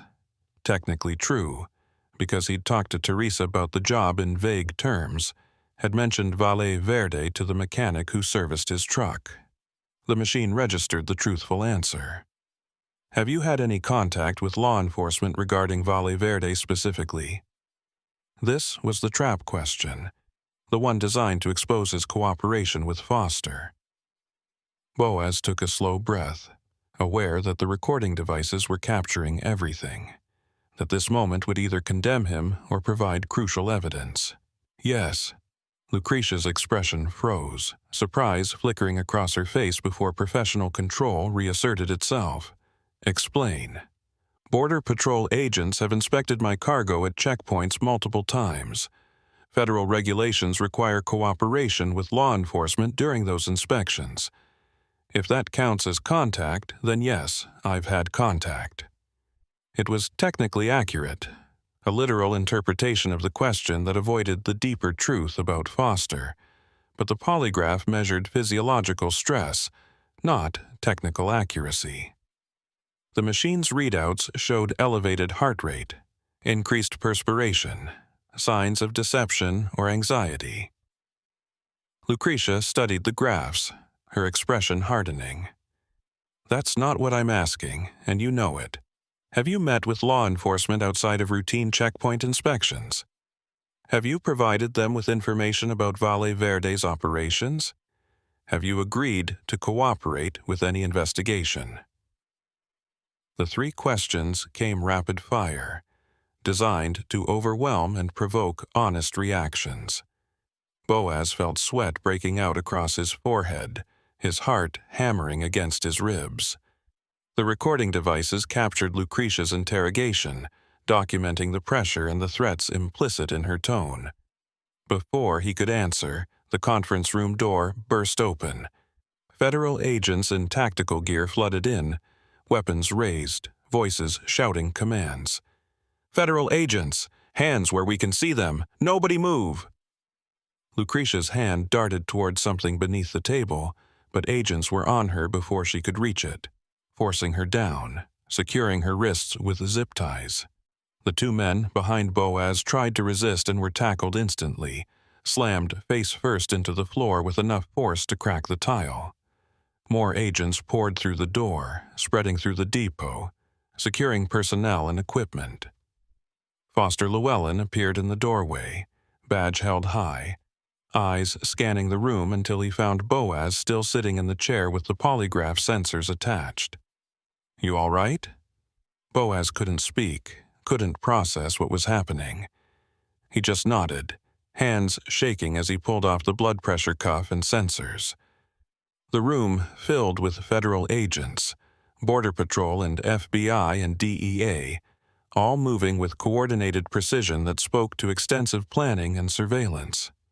"We've been monitoring your GPS and audio for the past hour," Foster said, helping Boaz to his feet. "When your heart rate spiked and we heard Lucretia pushing you about law enforcement contact, we moved. You did good, Boaz. The recordings you made over the past week, combined with what we captured today, it's enough for warrants across the entire network." Through the conference room door, Boaz could see the depot in chaos. Agents were securing vehicles, detaining workers, photographing everything. Marcus was being led out in handcuffs, head down, not resisting. Other drivers stood confused, some protesting innocence, others accepting arrest with resignation. The entire operation was being dismantled in real time, years of Valle Verde's carefully constructed infrastructure collapsing in minutes. "What about my family?" Boaz asked, finding his voice. "Teresa and the kids, are they safe?" "Federal marshals are with them right now.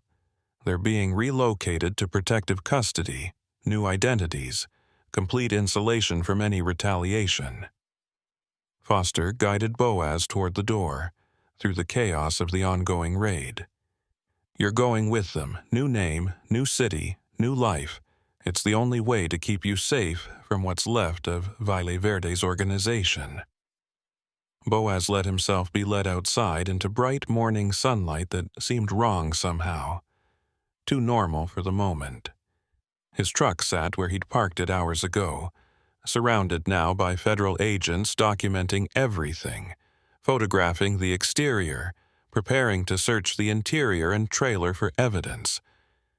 15 years he'd driven that Peterbilt, crossed hundreds of thousands of miles, hauled countless loads. Now it was just evidence, another piece of property to be seized and examined, and eventually auctioned off to strangers. A federal vehicle waited to transport him to wherever protective custody began. Boaz climbed in, watching through tinted windows as agents swarmed the depot. Lucretia Vane was being loaded into a separate transport, still composed even in restraints, probably already planning legal strategies and calculating which subordinates could be sacrificed to protect higher-level operators. People like her survived through layers of insulation and plausible deniability. The raid would damage Valle Verde's operations, but probably wouldn't destroy the organization entirely. The vehicle pulled away from the depot, heading toward whatever came next. Foster sat in the front passenger seat, occasionally speaking into a radio, coordinating with other teams executing simultaneous raids across South Texas. Warehouses, distribution centers, border crossing points, all being hit at once in an operation designed to maximize disruption and evidence collection. "How long were you watching me?" Boaz asked quietly. Foster turned to face him. "Since the first night you made contact. We had surveillance on the depot, on Valle Verde's known properties, on key personnel. When you showed up on our radar as a new regular driver, we started monitoring you more closely. The recording devices we gave you helped, but we were already tracking your movements and documenting the organization's activities. So I was bait. You used me to map the network. You were a cooperative witness who helped us build an airtight case. There's a difference." Foster paused. "I know it doesn't feel like victory right now, but what you did matters. The cargo we seized from your trailer last night contained human remains from 14 people." 14 families who'll get answers now, who'll be able to bury their loved ones instead of wondering forever what happened. That's because of you, Boaz. Because you had the courage to gather evidence instead of just walking away. 14 people. The number hit Boaz like a physical blow. He'd hauled the remains of 14 murdered human beings, delivered them to Valle Verde's distribution network where they'd been processed and sold. The nausea that had been his constant companion for weeks rose again, and this time he couldn't force it down. He leaned forward, dry heaving, nothing left in his stomach to expel but bile and horror. The trials will be hard, Foster continued quietly. You'll have to testify, relive all of this in courtrooms while defense attorneys try to discredit you. Some defendants will take plea deals and cooperate. Others will fight every charge. It'll take years to work through the legal system, and Valle Verde's organization will try to retaliate even from prison. That's why protective custody is permanent. You can't go back to your old life, can't contact old friends, can't be Boaz Kincannon anymore. Who will I be? Someone new. The marshals will help you build a new identity, new background, new everything. Teresa and her kids, too. You'll all be relocated together, but separately. Close enough to maintain contact, but not so close that finding one of you leads to the others. Foster handed him a folder. This has preliminary information. Read it. Start thinking about what kind of person you want to become. It's not often people get a chance to completely reinvent themselves. Boaz opened the folder mechanically, scanning documents about relocation procedures and identity construction. New name, new social security number, new employment history. Everything carefully crafted to create a person who'd never driven trucks along the South Texas border, who'd never worked for Valle Verde, who'd never been complicit in human trafficking. A clean slate purchased through testimony and cooperation, leaving behind everything he'd been for 15 years. 3 months later, Boaz sat in a safe house somewhere in the upper Midwest, surrounded by federal agents preparing him for his first trial testimony. The legal machinery had been grinding forward, indictments handed down, defendants arraigned, discovery processes beginning. Some of Valle Verde's operators had flipped immediately, providing testimony about the organization's structure in exchange for reduced sentences. Others were fighting, hiring expensive lawyers, filing motions to suppress evidence and discredit witnesses. Lucretia Vane was fighting. Her attorneys had filed dozens of motions, challenging everything from the constitutionality of the raid to the admissibility of the recordings Boaz had made. They were building a defense based on entrapment and improper surveillance, arguing that federal agents had coerced Boaz into gathering evidence without proper authorization. It probably wouldn't work, the recordings were too damning, but they'd make the trials expensive and difficult. Teresa and the kids were safe, relocated under new identities to a city Boaz wasn't allowed to know about. He'd said goodbye through a video call that lasted 15 minutes, watching them try to be brave while their lives were torn apart. Miguel had cried, not understanding why Uncle Boaz couldn't visit anymore. Sophia had just stared at the screen, confused and hurt. Teresa had been strongest, thanking him for trying to do right even though the cost was devastating. The former driver who'd warned Boaz at Ensenal had been found dead 3 weeks after the raids. Official cause of death was listed as suicide. Single gunshot to the head. No signs of struggle. But Boaz knew better. Valle Verde's reach extended beyond arrests and trials, beyond imprisonment and federal protection.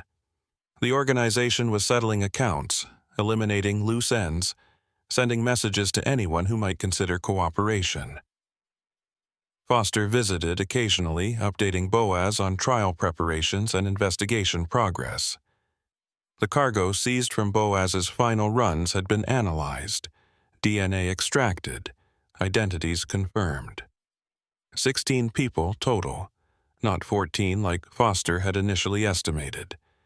16 human beings who'd crossed the border hoping for better lives and instead been murdered, dismembered, reduced to commodities in Valleverde's trafficking network. 16 families who finally had answers, even if those answers were unbearable. "The first trial starts next month," Foster said during one visit, sitting across from Boaz in the safe house's cramped living room. Lucretia Vane and 4 of her lieutenants, charged with conspiracy to commit murder, human trafficking, and racketeering. You'll be testifying for probably 3 days, maybe longer if the defense cross-examination is aggressive. Will I be safe in the courthouse? We'll have security, but I can't guarantee complete safety. Valleverde still has resources, still has connections. The marshals will do everything possible to protect you, but there's always risk. Foster leaned forward, expression serious. You can still back out, refuse to testify, stay in protective custody indefinitely without participating in the trials. It's your choice. What happens if I don't testify? Some defendants might walk on reduced charges. The evidence is strong, but your testimony ties everything together, provides the narrative that juries need to understand how the organization operated.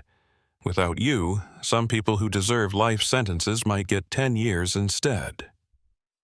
Boaz thought about the 16 people whose remains he'd transported, about their families waiting for justice, about all the future victims who'd be spared if Valleverde's organization was truly dismantled. I'll testify. I owe them that much. The trial began on a cold morning in federal court. Security heavy enough that the building felt like a fortress. Boaz was transported in an unmarked vehicle, surrounded by marshals, entering through a secure entrance away from public access. The courtroom was packed with media, victims' families, law enforcement observers. Lucretia Vane sat at the defense table in an expensive suit, looking calm and confident, like someone who'd never doubted she'd walk free. Boaz's testimony lasted 4 days, not 3. He recounted every run he'd made for Valleverde, described the surveillance and threats, explained how he'd gathered evidence and cooperated with federal agents. The prosecution led him through a careful narrative, building the case methodically. The defense attacked from every angle, trying to paint him as an unreliable witness motivated by immunity deals and witness protection benefits. "Isn't it true, Mr. Kincannon, that you only cooperated with law enforcement after you'd already been paid thousands of dollars for hauling what you knew to be human remains?" The defense attorney was aggressive, trying to rattle him. "I cooperated after I discovered what I was hauling. The payments weren't relevant to my decision." "But you kept the money, didn't you? Profited from your participation in this alleged trafficking network." "The money was seized as evidence. I didn't keep anything except my life." The exchanges went on for hours, defense attorneys probing for inconsistencies or contradictions that might undermine his credibility. Boaz stuck to the truth, answered every question carefully, refused to be provoked into angry responses that could be used against him. It was exhausting, degrading, but necessary. The jury deliberated for 6 days before returning verdicts. Lucretia Vane, guilty on all counts. Her lieutenants, guilty on most counts. Hung jury on a few lesser charges. Sentences would be handed down later, but conviction on federal racketeering and human trafficking charges meant decades in prison minimum, possibly life for the most serious defendants. Boaz watched the verdicts being read from a secure viewing room, seeing Lucretia's composure finally crack as the jury foreman announced guilty for the 18th time. She'd lost, her organization was crippled, and she'd spend the rest of her life in federal prison. It should have felt like victory, like justice being served. Instead, it just felt hollow, a conclusion to something that had destroyed too many lives to ever be made right. More trials followed over the next year. mid-level operators, corrupt officials, logistics coordinators. Some pleaded guilty and cooperated, others fought and lost. The evidence Boaz and others had gathered was too comprehensive, too well documented to overcome. Valle Verde's South Texas network was dismantled piece by piece. Hundreds of arrests, dozens of convictions. But Boaz knew the organization hadn't been destroyed, just disrupted. Other networks would fill the vacuum. Other traffickers would adapt Valle Verde's methods. Other drivers would be recruited to haul cargo they didn't understand until it was too late. The border would continue to be what it had always been, a place where desperate people encountered predatory systems, where human suffering became profitable, where good intentions collided with brutal reality. 2 years after the raids, Boaz sat in a small apartment in a city he still couldn't name publicly, living under a name that still didn't feel like his own. He worked construction now, union job with decent pay, completely separate from trucking and freight and anything that might connect him to his former life. The people he worked with knew him as someone who'd moved here for a fresh start, someone escaping a bad divorce or failed business. They didn't know about Valle Verde, about the trials, about the 16 people whose remains he'd hauled across South Texas. Teresa and the kids were doing okay, according to the occasional supervised communications the marshals allowed. Miguel was adjusting to his new school. Sophia had made friends in her new neighborhood. Teresa had found work teaching at a local community college. They had new names, too, new identities. New lives built on the foundation of federal protection and deliberate amnesia about everything before.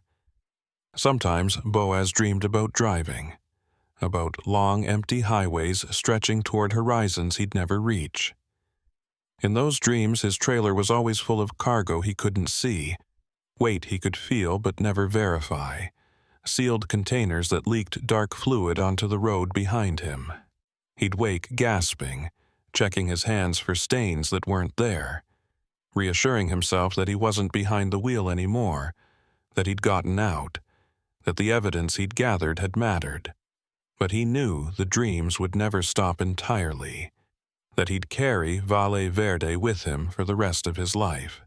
The price of doing the right thing, of trying to stop something bigger than himself, was permanent displacement and permanent vigilance. He'd traded his identity for a chance at justice, gambled everything on the hope that exposing Valle Verde might save future victims. Whether that gamble had been worth it, he honestly couldn't say. On good days, he thought about the 16 families who'd gotten answers, about the lives potentially saved by dismantling the trafficking network.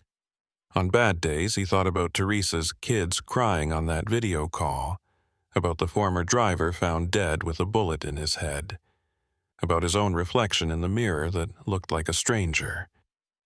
Late one night, the phone rang. His secure line, the one only federal marshals and certain law enforcement personnel had access to.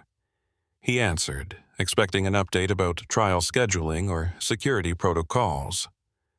Boaz Kincannon?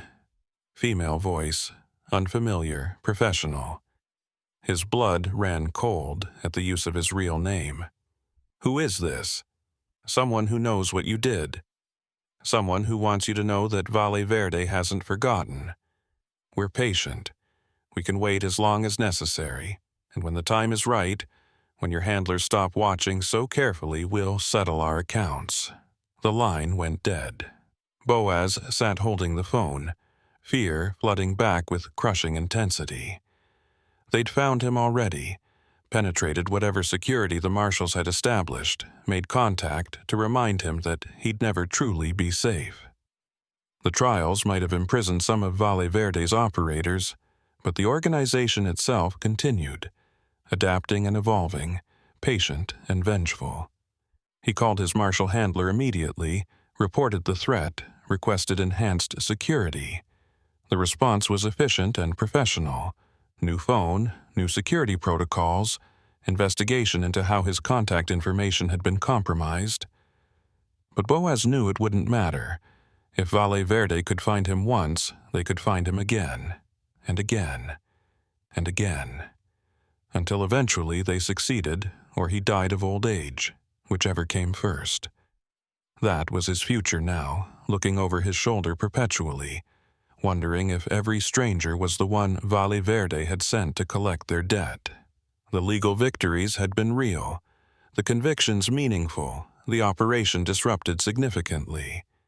But Valle Verde's reach was longer than federal protection, their patience deeper than witness security protocols, their commitment to revenge stronger than any safeguards the government could provide.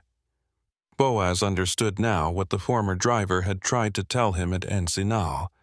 There was no clean exit from Valle Verde's network, no safe ending for anyone who opposed them. The best you could hope for was to survive longer than they expected, gather enough insurance to make killing you more costly than letting you live, create enough leverage to buy years instead of months. He'd done his part, testified in multiple trials, helped to secure dozens of convictions. 16 families had gotten closure. Future victims had potentially been spared. The price for that was his identity, his career, his relationship with his family, and his peace of mind. Whether the trade was worth it depended on which moment you asked him. On good days, when the sun was shining and the nightmares had faded, and Teresa's supervised emails talked about Miguel's good grades and Sophia's soccer team, Boaz could convince himself he'd made the right choice. That stopping Valle Verde, even temporarily, even partially, justified the end. That being a witness instead of a perpetrator was the only moral path available to him. On bad days when the dreams were vivid and the threats felt immediate and the weight of displacement crushed down on him, he wondered if he should have just kept driving, taken the money, delivered the cargo, looked the other way, lived with guilt instead of fear, compromised morally rather than sacrificing everything. But those were false choices, really. There was no version of this story where Boaz Kincannon kept his old life intact. The moment he'd taken that first envelope of cash from Valle Verde, the moment he'd agreed to make that first run, his future had forked into different flavors of destruction. Complicity or testimony, guilt or displacement, slow moral corrosion or sudden violent upheaval. He'd chosen testimony, chosen displacement, chosen to live with fear rather than guilt. And now he'd live with that choice for however many years remained, whether that was decades or whether Valle Verde's patient revenge arrived tomorrow. The phone didn't ring again that night, but Boaz knew it would eventually. They'd make contact periodically, reminding him they hadn't forgotten, maintaining psychological pressure even if physical violence wasn't immediately practical. That was how organizations like Valle Verde operated, through patient intimidation, through the slow erosion of security and sanity, through the certainty that escape was an illusion and safety was temporary. Boaz turned off the lights in his small apartment and sat in the darkness, listening to traffic sounds from the street below. Normal city noise, people living normal lives, unaware that a former trucker who'd testified against human traffickers was sitting 3 floors above them, waiting for violence that might come tonight or might come in 10 years. This was his life now. This was what doing the right thing had cost him, and he'd make the same choice again if he had to, because the alternative was unthinkable, because 16 families deserved answers, because future victims deserved whatever protection his testimony could provide. But he'd never stop looking over his shoulder. Never stop checking locks and scanning crowds and wondering if today was the day Valle Verde's patience ran out. That was the price of justice, paid in full forever.